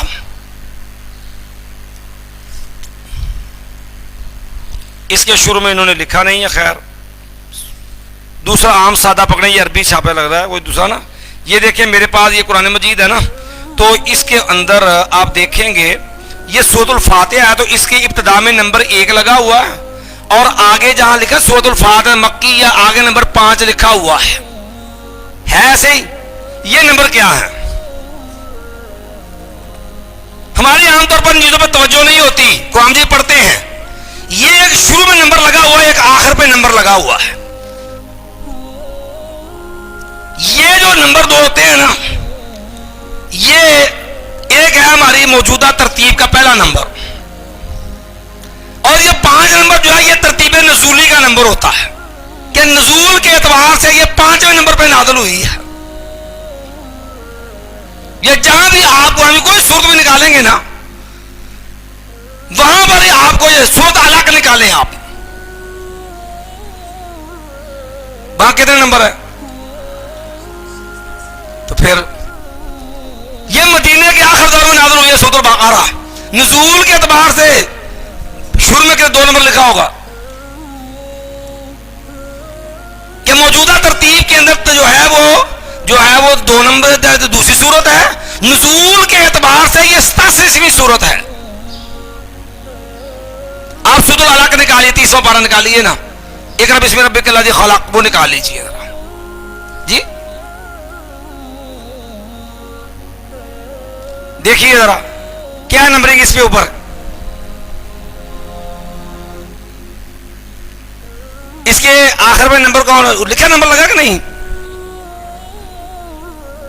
جس پہ کسی پر نمبر ہے لگا ہوا، کیا نمبر ہے؟ 1 نمبر ہے نا، چونکہ سب سے پہلے سورت کون سی نازل ہوئی ہے؟ اقرأ بسم ربک الذی خلق. تو یہ جو اوپر سورت کا نام لکھا ہوتا ہے نا، سورۃ الفاتحہ، سورۃ البقرہ، سورہ آل عمران، اس کے دونوں اطراف گنتی لکھی ہوتی ہے. شروع میں بھی ایک نمبر لگا ہوتا ہے، ایک اس کے آگے نمبر لگا ہوتا ہے. جو شروع میں نمبر ہوتا ہے یہ اس کی روٹین کی جو ترتیب کے ساتھ قرآن مجید کی صورتیں وہ نمبرنگ ہوتی ہے کہ یہ کون سا نمبر ہے صورت کا. اور جو آگے صورت کا آگے نمبر لگا ہوتا ہے نام کے آگے، اس نمبر کا مطلب ہوتا ہے کہ نزول کے اعتبار سے اس صورت کا نمبر کون سا ہے. ٹھیک ہے جی. یہ بنیادی موٹی موٹی چیزیں ہیں، معلومات قرآن سے مطلب ہمیں اس کا بھی علم ہونا چاہیے تاکہ ہم مصحف پڑھیں، ہمیں پتہ ہو رکوع کو رکوع کو کہتے ہیں، منزل کو منزل کو کہتے ہیں. حزب جو ہیں وہ بھی اسی پڑھائی کے اندر آسانی کے لیے اہل علم کی تقسیم ہے. ایک شبہ ہے چھوٹا سا، میں وہ بھی واضح کیے دیتا ہوں، وہ بھی ہمارے یہاں بعض لوگ پیش کر دیتے ہیں کہ دیکھا جی قرآن تے اعراب حجاج بن یوسف نے لگوائے ہیں جی. یہ بھی ایک فتنہ ہے ہمارے ہاں، وہ فرقہ وارانہ جب اختلافات کھڑے ہوتے ہیں نا اس میں آتے جی قرآن مجید کے جو اعراب ہیں یہ تو حجاج بن یوسف نے لگوائے ہیں جی، پھر آپ یہ کیوں پڑھتے ہیں؟ یہ بدعت نہیں ہے. یہ بھی لوگ ایک اعتراض کر دیتے ہیں جی یہ قرآن کے اعراب بدعت نہیں ہے. پیارے بھائی پہلے بدعت کا ترجمانہ سمجھ لیں. بدعت کا مطلب ہوتا ہے احداث فی الدین، دین میں اپنی طرف سے کوئی چیز داخل کرنا.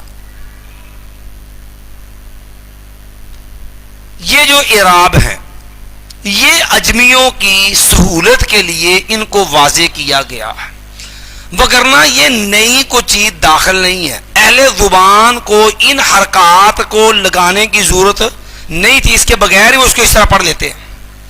مثال کے طور پہ اب دیکھیے ہمارے استاد محترم ہیں، ان کا نام ہے مبشر، لیکن جب بھی آپ ان کا نام لکھا دیکھیں گے میم پہ آپ کو ضمہ نہیں ڈالا ملے گا، با پہ زبر لکھی نہیں ملے گی، شین کے نیچے کسرہ نہیں ملے گا، لیکن پڑھتے مبشری ہیں. بھئی ہماری زبان میں اردو میں بھی یہ لفظ استعمال ہوتا ہے. کسی کا بھی نام امجد ہے، آپ اس کو دیکھ لیں وہ کبھی میم پہ زبر نہیں ڈالتا، جیم پہ بھی زبر نہیں ڈالتا. کیوں؟ ہماری زبان میں چلتا ہی نام یہ ہے.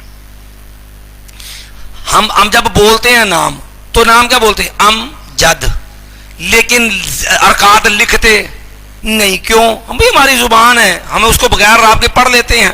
وہ راب پہلے موجود ہے ہمیں، لیکن کسی کو سکھانا ہو پڑھانا ہو دیکھو نا بچہ ہوتا ہے جس کو قرآن نہیں آتا, آپ اس کو نورانی قاعدہ پڑھاتے ہیں, قرآنی قاعدہ پڑھاتے ہیں, تو زبر زیر پیش کی پہچان پھر جوڑ کرنے سکھاتے. وہ بالکل لا علم ہے, اسے پتہ ہی نہیں ہوتا. اس کو سکھلانے کے لیے وہ اعراب پڑھاتے ہیں اور آپ کو پڑھنا سکھاتے ہیں.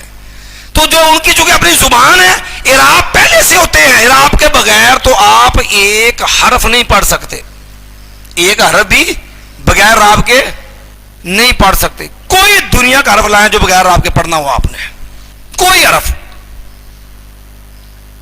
کوئی بھی نہیں لا سکتے. یہ کیا لکھا ہوا ہے, دورہ تفسیر یہ دال پہ کیا پڑھا آپ نے, لکھی ہے. را پہ کیا پڑھا آپ نے, تفسیر القرآن لکھی ہے پیش. یہ نون کے نیچے کا پڑھا آپ نے, کسرہ لکھا ہے. بھئی آپ کی اپنی زبان ہے, یا آپ عربی جانتے ہیں, آپ کو ان اعراب کو ہم نے لکھنے کی ضرورت, یہ کوئی نئی چیز داخل نہیں کی ہے. یہ جو چیزیں اصل موجود ہیں جس کی ہمیں جو ہے وہ لکھنے کی ضرورت ہمیں ویسے ہی آتی ہیں.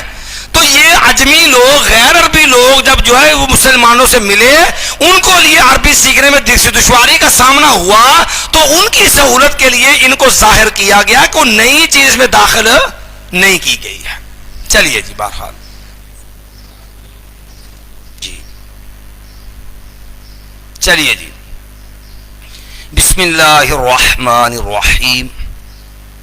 یہ بسم اللہ الرحمن الرحیم شروع کرتا ہوں اللہ کے نام سے جو بہت مہربان اور مستقل, بہت رحم کرنے والا ہے, ہمیشہ رحم کرنے والا ہے. یہ لفظ الرحمن الرحیم, اس کی تشریح سے قبل پہلے ہم دو باتیں یہاں سمجھ لیجئے. قرآن مجید اللہ کا کلام ہے, یہ ہم نے شروع میں ترغیب میں کیا تھا. اگرچہ یہ فتنہ بڑا شدید ہوا تھا جب امام احمد ابن حنبل کا دور تھا, 16 سال کوڑے کھائے ہیں امام احمد ابن حنبل رحمۃ اللہ علیہ نے. 3 عباسی خلیفہ ان کا وقت دور گزر گیا تھا, امام احمد بن حنبل کی خلاصی نہیں ہوئی تھی اس مشکل سے. 16 سال مار کھائی ہے اسی نظریے پہ کہ یہ قرآن مخلوق ہے کہ غیر مخلوق ہے. لیکن لوگ آج بھی کلام اللہ کی بجائے کلام مخلوق کو متبرک سمجھتے ہیں. بسم اللہ قرآن ہے, قرآن مجید کے ہر حرف پہ 10 نیکیاں ہیں, اور بسم اللہ کے آپ حرف گنیں گے 21 حروف ہیں. ایک دفعہ مکمل بسم اللہ پڑھنے سے آپ کو 210 نیکیاں ملتی ہیں. لیکن ظلم پتہ کیا ہوتا ہے معاشرے میں, لوگ لکھتے ہیں 786. یاد رکھیے یہ کفریہ کلمہ ہے, یہ گمراہ کن کفریہ کلمہ ہے. علم الاعداد عامے نے شاید پڑھے ہیں کہ نہیں, ابجد, ہووز, حتی, کالمن, صافس, کرشت, کالمن, صافس, ساغز, کرشت, زازق. ابجد, ہووز, حتی, کالمن, صافس, کرشت, ساخر, زازق. یہ ان میں ابجد, ہووز, حتی یہ اکائیاں ہیں. یہ علم الاعداد میں ہے, یہ اکائیاں. الف سے مراد 1, با سے مراد 2, جیم سے مراد 3, دال سے مراد 4, ہا سے مراد 5, واو سے مراد 6, زال سے مراد 7, ہا سے مراد 8, ٹھیک ہے جی, اور توا سے مراد 9, اور یا سے مراد 10. ابجد, ہووز, حتی. کالمن, صافس, قاف لام میم نون, ٹھیک ہے جی, سین عین فا صاد, ٹھیک ہے جی. اب یہ قاف 11 12 13 اس طرح یہ دہائیاں ہیں, یعنی قاف 10 کالمن, لام 20, میم 30, نون 40, کالم سین 50, اور صاف عین جو ہے وہ 60, اور پھر فا جو ہے وہ 70, یہ دہائیاں 90 تک جائیں گی.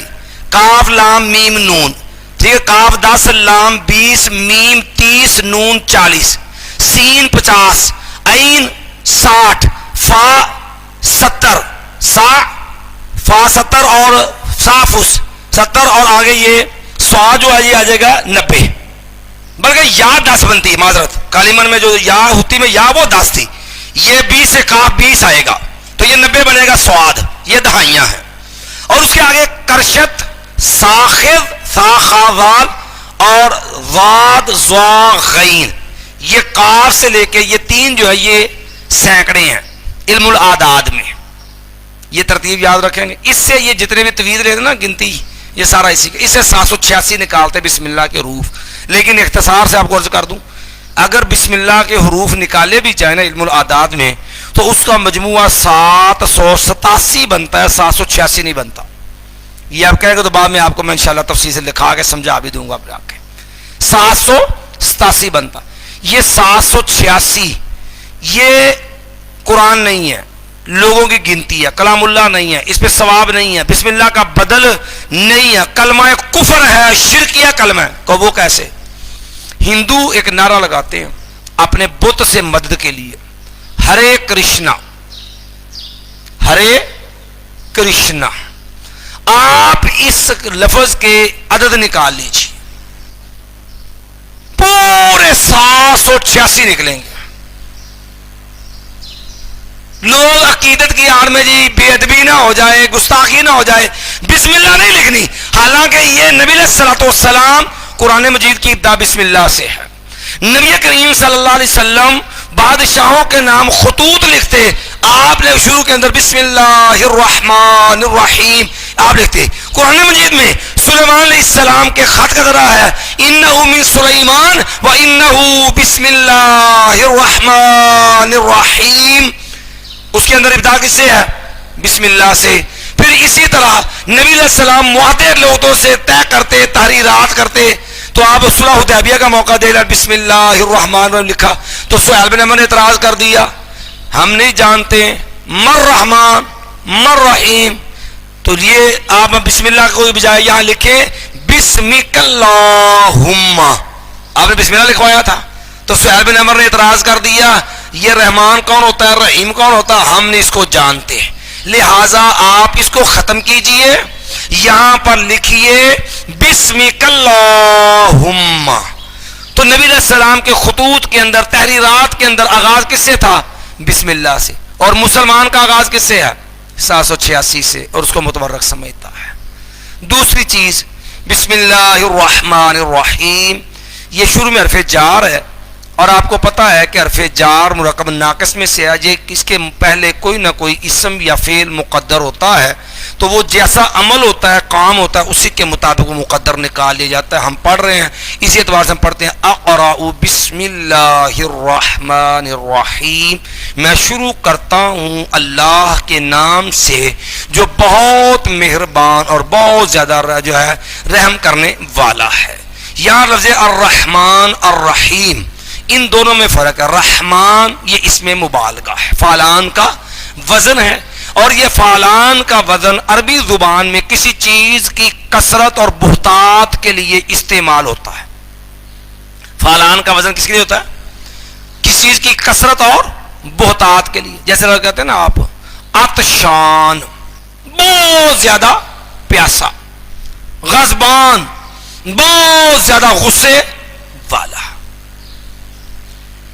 تو رحمان کے اندر مبالغہ ہے, بہت زیادہ رحم کرنے والا. اور رحیم یہ صیغہ صفت ہے, مبالغے کا صیغہ بھی آئی ہے, اور صفت کے لیے بھی یہ لفظ استعمال ہوتا ہے, صفت مشبہ. اور صفت مشبہ جو ہوتی ہے اس کے اندر دوام ہوتا ہے. حسین اس آدمی کو کہتے ہیں جو مستقل خوبصورت ہو, جس کا حسن مستقل دائمی ہے. ٹھیک ہے. صفت مشبہ کے جتنے لگ رہے ہیں علیم, خبیر, قدیر, اللہ کی صفات ہے نا صفت مشبہ, جس میں دوام کا معنی ہوتا ہے, ہمیشہ کے لیے رحم کرنے والا ہے. تو جب اس کو آپ اس اعتبار سے معنی کریں گے تو رحمان اور رحیم میں فرق واضح ہو جائے گا. الرحمان بہت زیادہ رحم کرنے والا, الرحیم جس کی یہ رحمت ہمیشہ کے لیے, دنیا میں بھی اور آخرت میں بھی. فرق بھی ہو جائے گا اس کے اندر. یہ ایک بنیادی موٹا اس کے اندر فرق کیا جاتا ہے. کے بعد جو ہے بسم اللہ الرحمن الرحیم الحمد للہ رب العالمین.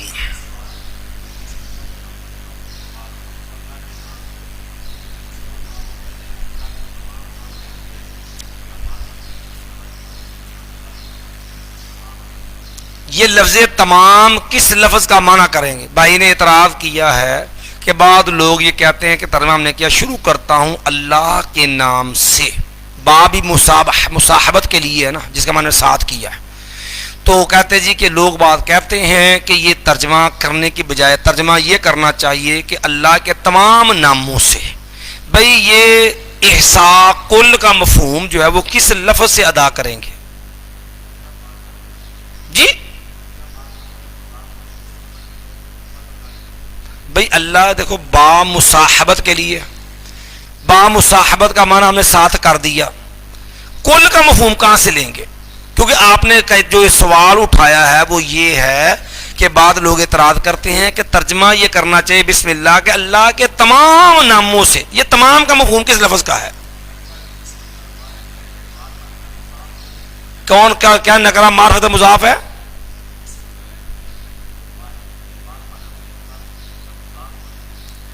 لفظ غلام نکرہ ہے کہ معرفہ؟ غلام و زیدن کا معنی کیا ہوتا ہے؟ زید معرفہ ہے. غلام و زیدن کا ترجمہ کریں ذرا. زید کا غلام کے زید کے تمام غلام. کتاب اللہ، کتاب نکرہ ہے، لفظ کتاب نکرہ ہے اور لفظ اللہ معرفہ ہے. تو نکرہ کی اضافت معرفہ کی طرف ہے، تو اس کا معنی تمام آسمانی کتابیں یا قرآن؟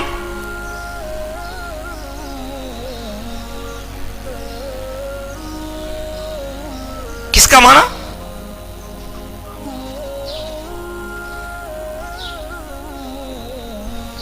حضرت وہ ایک الگ بات ہے. وہاں نعمت نکرہ معرفت مضاف ہونے سے معنی نہیں ہے. اللہ کی نعمت کو گنو گے وہاں نکرہ میں تعمیم کر لیتے ہیں، لیکن وہ نعمت کے نکرہ پہ معنی کر لیتے ہیں. لیکن کہ نعمت جو سی بھی نعمت ہے اس کو آپ گننا شروع کرو گے اللہ کی، وہ اس معنی میں کرتے ہیں. وہاں کل کا مفہوم اس یہاں سے نہیں نکال رہے جو آپ اس طرح نکال رہے ہیں. وہ اس لیے میں نے کتاب اللہ کی آپ کو مثال دی، وہ اللہ کی بحث ہے. چلیے جی جی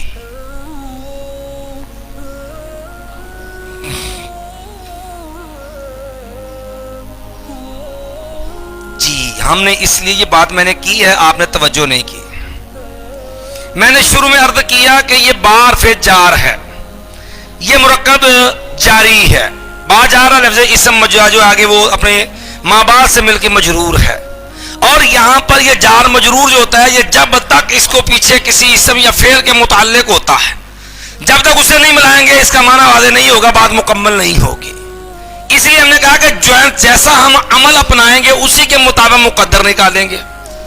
اس لیے کہ اقرأ میں پڑھتا ہوں اللہ کے نام سے. یہ بات میں نے بیان کی، شاید آپ کی توجہ نہیں ہو سکی. کہہ سکتے میں نے یہ تو بات اللہ کے بندوں عرض کی نا کہ جیسا کام کریں گے اس کے مطابق آپ مقدر نکال لیجیے. عمل کے مطابق اس میں کوئی بندی نہیں ہے کوئی. جی کتاب اللہ کی قسم اٹھائی جا سکتی، کلام اللہ ہے اور اللہ کلام اللہ ہے، یہ مخلوق نہیں ہے، مخلوق قسم اٹھانی جائز نہیں. سوال جو آپ بعد میں کریں گے، پہلے ہم سبق کر لیں، بعد میں انشاءاللہ کچھ ٹائم رکھ لیں گے سوال اعتراضات کا، ورنہ ہمارا سبق متاثر ہوگا. یہ تو اصول تفسیر تھا، ہمارے 2 دن یہاں لگے، ہم نے انشاءاللہ کوشش کرنی ہے ایک پارا روزانہ حل کرنا ہے. ہمیں ٹائم کچھ بڑھانا پڑا تھا، ہم نے بڑھا دینا ہے انشاءاللہ ٹائم، لیکن ہم نے کوشش کرنی ہے اس کو کسی طرف لے کے جانا ہے، کچھ نہ کچھ حل کرنا ہے قرآن مجید. اب ٹائم لگایا تو اس کو کچھ نہ کچھ ہمیں حاصل بھی تو مزید ہے، یہ بھی مقصد بھی تو حل ہونا چاہیے نا. جو ہمارا عنوان ہے جس پہ جمع ہوئے وہ بھی حل کرنا ہے. یہ چیزیں اس سے ہٹ کے نہیں تھی، یہ قرآن کی معلومات سے متعلقہ تھی، قرآن کے اصول سے متعلقہ تھی. اس لیے جو سوال متعلقہ سبق کا ہو وہ آپ اشکال پیش کریں، لیکن اس کے علاوہ جو سوالات ہوں اس کو آپ روک لیں، وہ آپ محفوظ کر لیں، بعد میں انشاءاللہ اس کے ٹائم نکال لیں گے. عصر کے بعد بھی بہت سارے اہل علم مشائخ اساتذہ کرام آپ کا تشریف لائیں گے. جو سوال ان کے موضوعات سے متعلقہ آپ ان سے بھی کر سکتے ہیں، جو میرے موضوع سے متعلقہ مجھ سے بھی کر لیجئے، سوال بھی بندی نہیں ہوگی آپ کے یہاں. چلیے جی اس آپ کی اس 12 کے بعد کو پیریڈ تو نہیں ہے اور ٹائم ہو چکا ہے، یا پڑھنا ہے آگے پڑھ. حسن صاحب سے پوچھ کے آئیں ذرا، حسین بھائی سے. 12 کے بعد پیریڈ ہے کہ ریسٹ ہے؟ اگر تو ریسٹ ہے تو پھر قرآن پڑھتے ہیں وہ بہتر ہے. اگر کوئی پیریڈ ہے تو پھر کسی کا حق مارنا جائز نہیں. بیٹھو پھر. چلیے جی. الحمدللہ رب العالمین. تمام تعریف اللہ کے لیے ہے. رب العالمین جو تمام جہانوں کا پالنے والا ہے. یہاں پر الف لام جو ہے اس کو جنس کا باب بناتے ہیں بعض استغراق کا. استغراق کا معنی یہ ہے کہ تعریف کی جتنی بھی اقسام ہیں اس کا مستحق کون ہے؟ اللہ. کیونکہ دیکھو جس کی آپ تعریف کرتے نا کسی بھی خوبی پر، کسی کی عقلی مہارت پہ، آپ عقل کی عمدگی پہ تعریف کریں تو بھئی وہ عقل دینے والا کون ہے؟ اللہ. کسی کی آپ کسی کے حسن پہ اس کی تعریف کریں تو بھئی وہ حسن دینے والا کون ہے؟ اللہ. کسی کو اچھی نعمت ملی ہے اس پہ آپ اس کی تعریف کرتے، گاڑی اس نے لی، مکان لیا، تو بھئی وہ دینے والا کون ہے؟ تو اس لیے تعریف کا اصل مستحق حقدار کون ہے؟ اللہ. الحمدللہ رب العالمین. تمام تعریف اللہ کے لیے ہے. یہاں پر ایک بات اور بھی سمجھنے والی ہے، بسم اللہ میں بھی آئی ہے اور یہاں لفظ اللہ پھر آ گیا ہے. اس میں بھی اہل علم بعد اختلاف کرتے ہیں کہ یہ اللہ کا ایک مستقل نام ہے یا یہ صفت ہے. بھئی اللہ رب العالمین کا نام ہے، اگرچہ اس کو جو مشتق بھی بناتے ہیں نا وہ آلیہا یا اللہ سے بناتے ہیں. آلیہا یا اللہ سے، معلوہن کے معنی میں وہ ہستی، وہ ذات مصیبت پریشانی مشکل کے اندر جس کی طرف لوٹا جائے، جس کے ہاں سکون حاصل کیا جائے اسے کہتے ہیں الہ. باب آلیہا یا اللہ سے. رب العالمین، رب یہ اللہ رب العالمین کی صفت ہے، پالنے والا. العالمین، اور یہ لفظ رب جو ہے یہ آقا اور مالک کے معنی میں بھی استعمال ہوتا ہے، اور یہ لفظ رب جو ہے پرورش کرنے والے کے معنی میں بھی استعمال ہوتا ہے. ٹھیک ہے جی. جیسے مجوسی آئے آمارانی ربی، آپ نے کہا جو ہے انہوں نے کہا تھا آمارانی، ہمیں ہمارے بادشاہ نے حکم دیا، رب نے حکم دیا ہم داڑھیوں کو مونڈ دیں، مونچھوں کو معاف کر دیں. اسی طرح یہ حکمران بادشاہ کے معنی حاکم، مدبر، منتظم کے لیے بھی استعمال سورہ یوسف کے اندر آپ دیکھ لیجئے. ٹھیک ہے جی. تو اسی طرح یہ لفظ پالنے والے کے معنی میں بھی مستعمل ہے، جیسے اللہ رب العالمین کے لیے بطور صفت یہ استعمال ہوا ہے. العالمین، عالم، یہ لفظ اس میں جمع ہے. ایسا یعنی وہ جمع، اس میں جمع کا مطلب ہوتا ہے ایسا اسم جو معنی جمع کا دیتا ہے اس کی کوئی واحد نہیں ہوتی. ٹھیک ہے. جیسے لفظ قوم ہے، اب قوم کی واحد کیا ہے؟ کوئی نہیں ہے. اس طرح لفظ راحت ہے، اس کی واحد نہیں ہے. ناس، اس کی کوئی واحد. ایسے الفاظ جو ہوتے ہیں وہ اس میں جمع کہلاتے ہیں جس کی کوئی واحد نہیں ہوتی. العالمین بھی یہ ایسی جیسا لفظ ہے جو اگرچہ لفظاً واحد ہے معنی جمع کا دیتا ہے، اس کی کوئی واحد نہیں ہوتی. الحمدللہ رب العالمین. تمام تعریف اللہ کے لیے ہے جو تمام جہانوں کو پالنے والا ہے.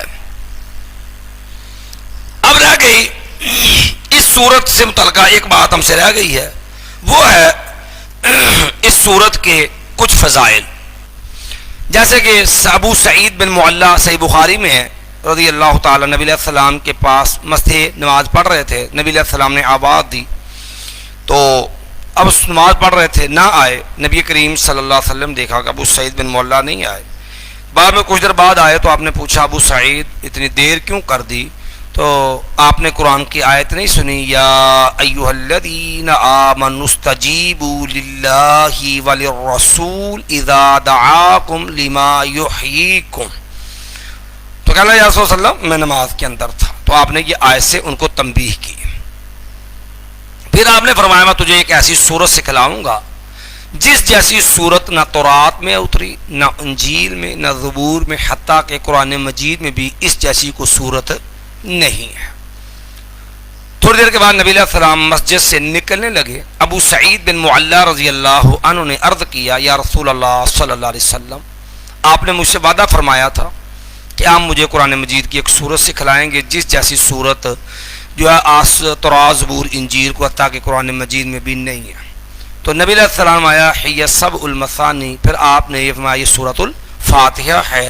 آپ نے اس سورۃ الفاتحہ کو جو ہے سب سے افضل صورت قرار دیا۔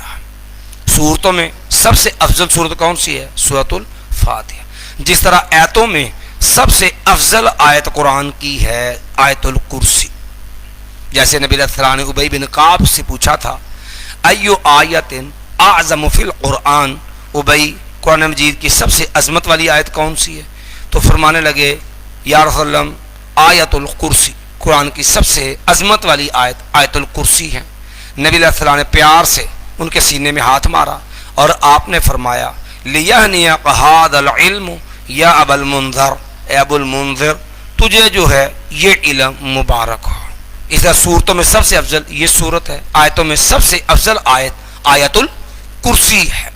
جس طرح آیتوں میں سب سے لمبی طوالت کے اعتبار سے سب سے لمبی آیت قرض کی آیت آیت مداینہ، قرض والی آیت جس کے اندر قرض کے مسائل سورۃ البقرہ میں بیان ہوئی ہے۔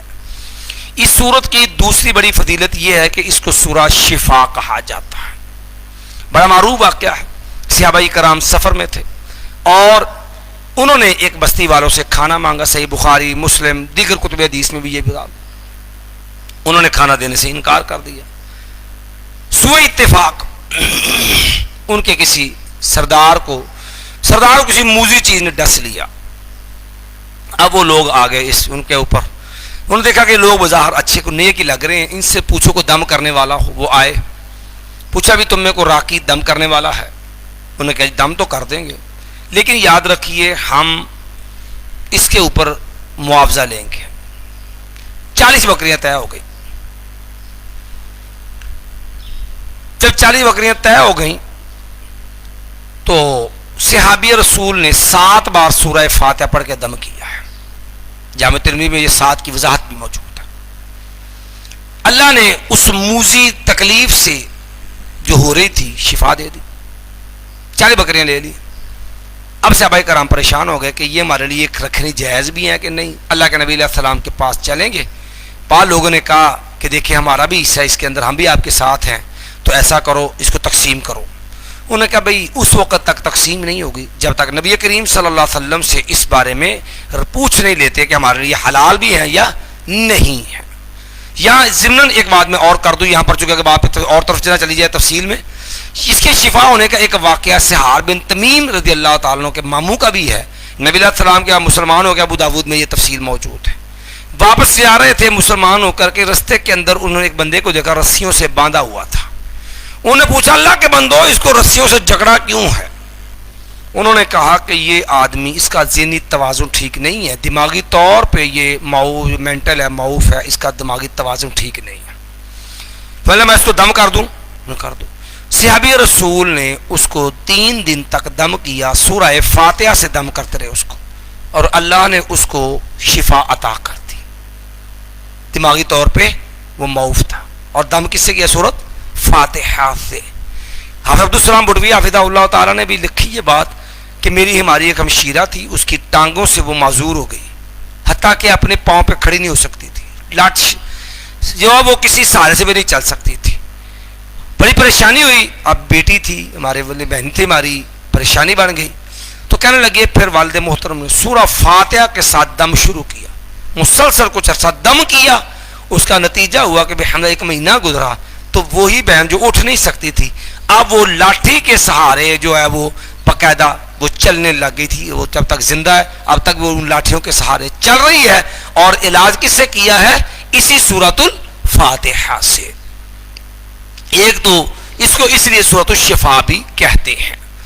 اب یہاں پر ایک مسئلہ ہمارے ہاں آ جاتا ہے، جب یہ مسئلہ آیا نا، وہ مسئلہ آ جاتا ہے کہ یہ تعلیم قرآن پہ نبی علیہ السلام کے پاس گیا مسئلہ، تو نبی کریم صلی اللہ علیہ وسلم سے پوچھا گیا تو نبی کریم صلی اللہ علیہ وسلم نے فرمایا بھائی ان احق ما اخذتم علیہ اجرا کتاب اللہ، صحیح بخاری میں ہے، سب سے بڑھ کر جس چیز پہ تم معاوضہ لینے کا حق رکھتے ہو وہ کتاب اللہ ہے۔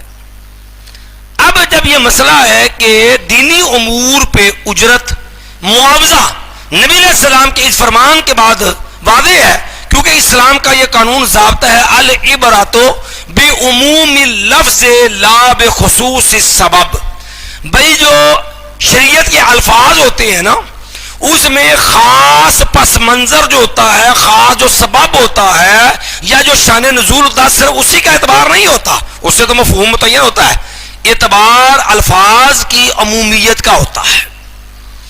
تو لہذا جب یہ الفاظ ان احق ما اخذتم علیہ اجرا کتاب اللہ، تو بھائی صرف دم ہی نہیں ہے، کوئی بھی دینی کام ہے آپ اپنا معاوضہ لے سکتے ہیں، اس پہ شرع کوئی حرج نہیں ہے۔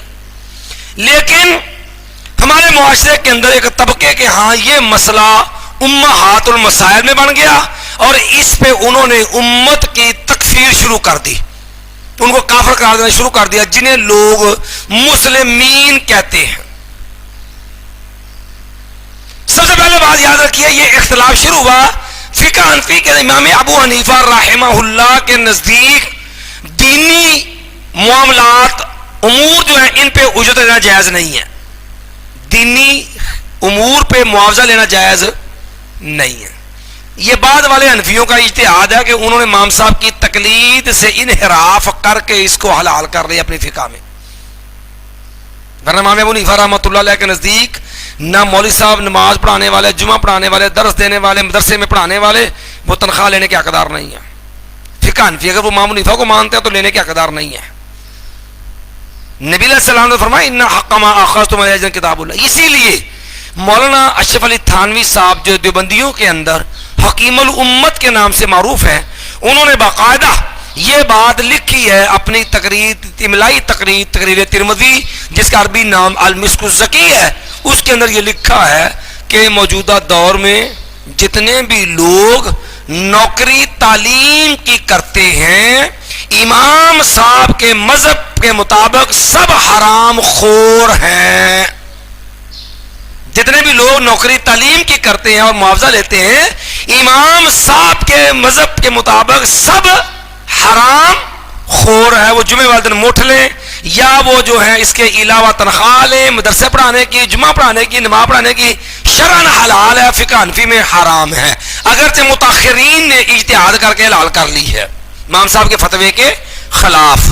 پتہ نہیں اب وہ اس بات کی طویل کیا کرتے ہوں گے جو در مختار کے اندر لکھی ہوئی ہے فلانت ربنا اعداد رمل علی من رد قول ابی حنیفہ، کہ اس بندے پر ریت کے ذروں کے برابر لعنت ہو جو حنفی ہو کر کے امام ابو حنیفہ کے قول کو رد کرتا ہے۔ اب پتہ نہیں وہ اس کی پھر کیا طویل کرتے ہوں گے، ظاہر وہ تو ان سے پوچھا جا سکتا ہے۔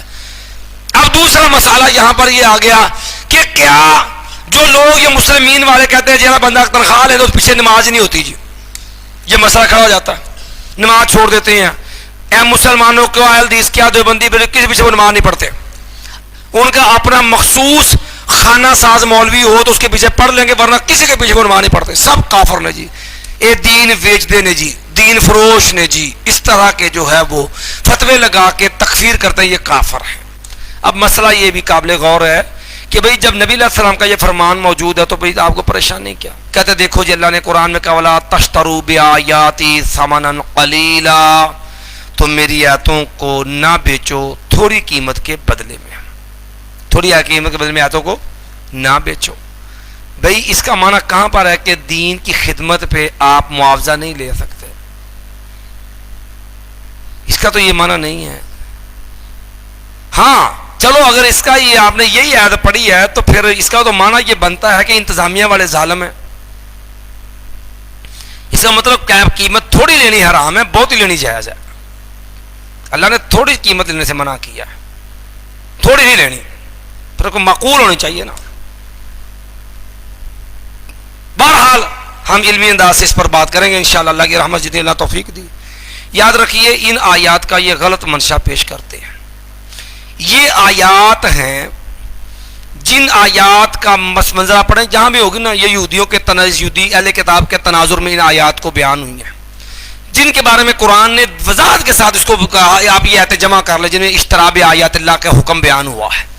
اسی میں ہے فویل للذین یکتبون الکتاب بایدیہم ثم یقولون ھذا من عند اللہ لیشتروا به ثمنا لا تشتروا به ثمنا قلیلا لیشتروا به ثمنا قلیلا. بھئی قرآن سے اس کا مفہوم سمجھ لو، پیچھے پوری آیت پڑھی لیجئے. فویل للذین یکتبون الکتاب بایدیہم ثم یقولون ھذا من عند اللہ لیشتروا به ثمنا قلیلا. تو بھئی اپنی طرف سے دین بنا کر کے خود ساختہ بات کو شریعت قرار دے کے جو ہے اپنے مفادات کے لیے دین میں تحریف کر کے اپنے پاس سے دین میں ایڈیٹنگ کر کے جو ہے وہ 2 نمبر فتویٰ دے کر کے کمائی کرنا یہ حرام ہے.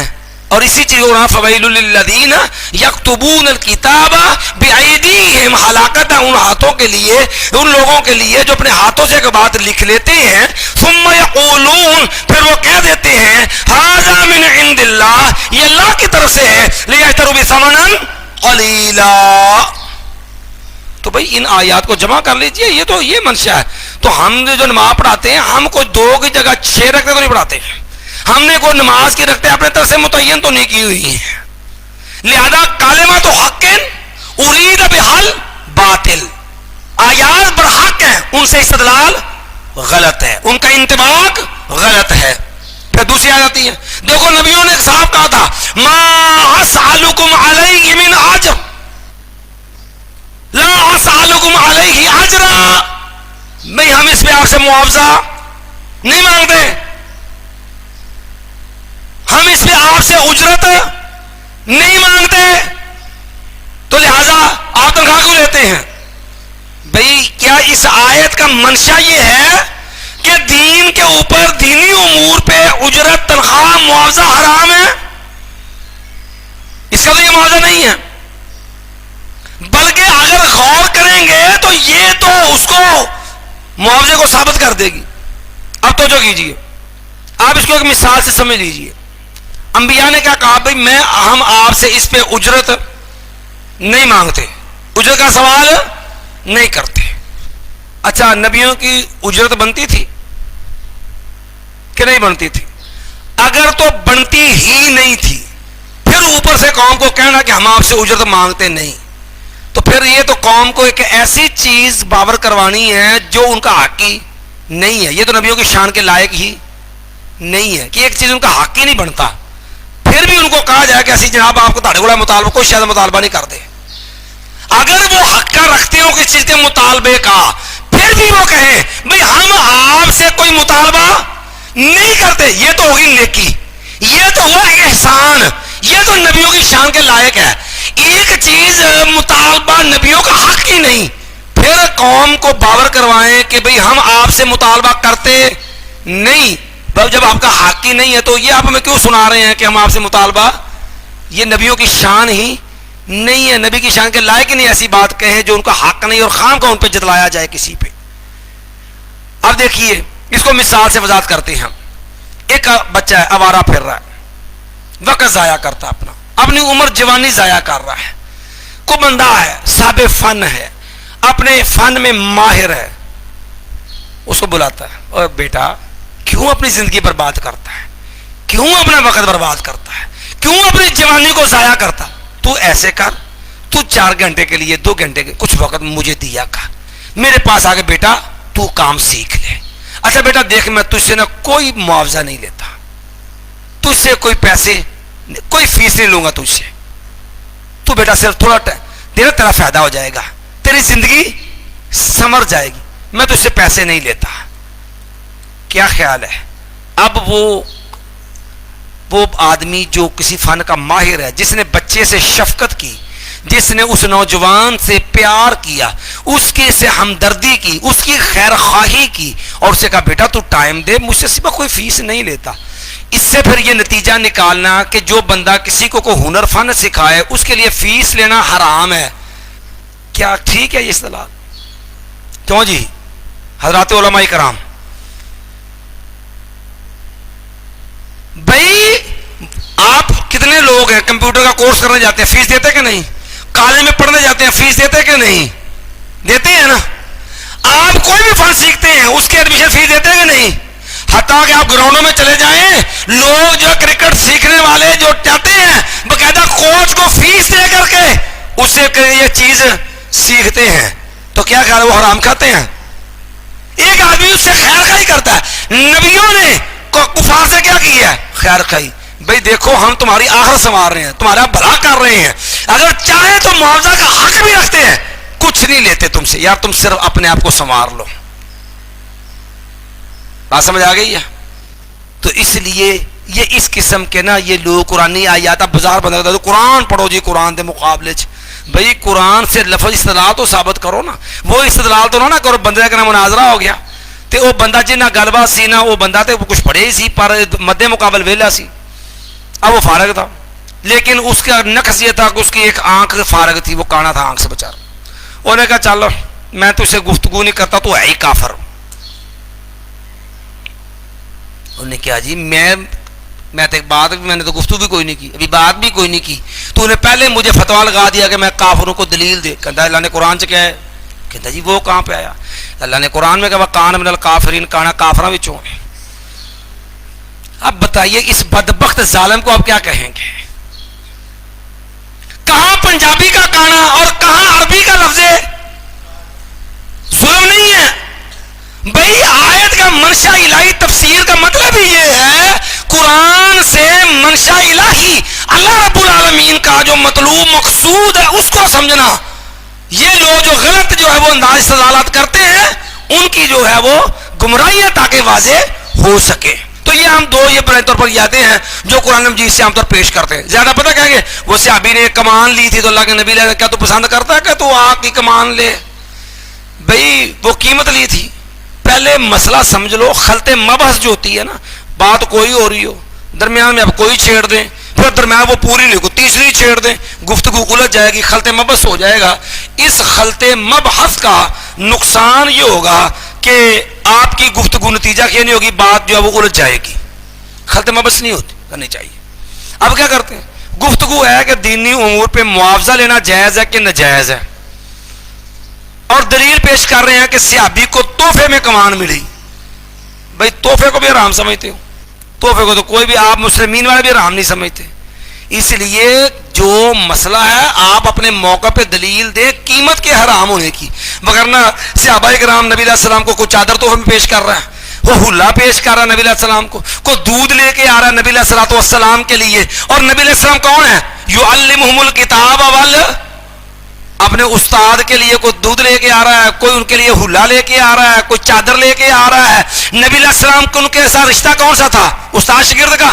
قرآن نے کہا یعلم الکتاب نمازیں کون پڑھاتا تھا؟ جمعہ کون پڑھاتا تھا؟ نبی کریم صلی اللہ علیہ وسلم. اب یہ سارے صحابہ تحائف دیتے کس سے؟ اللہ کے نبی علیہ السلام کو. اور دین سکھاتا کون تھا؟ اللہ کے نبی علیہ السلام. اگر دین سیکھنے پہ تحفہ دینا بھی ناجائز ہے تو آپ نبی علیہ السلام کے ان تحائف کا حکم بیان کر دیں، وگرنہ یہ جو کمان والی بات ہے یہ تو ویسے معاملہ ختم ہو جائے گا.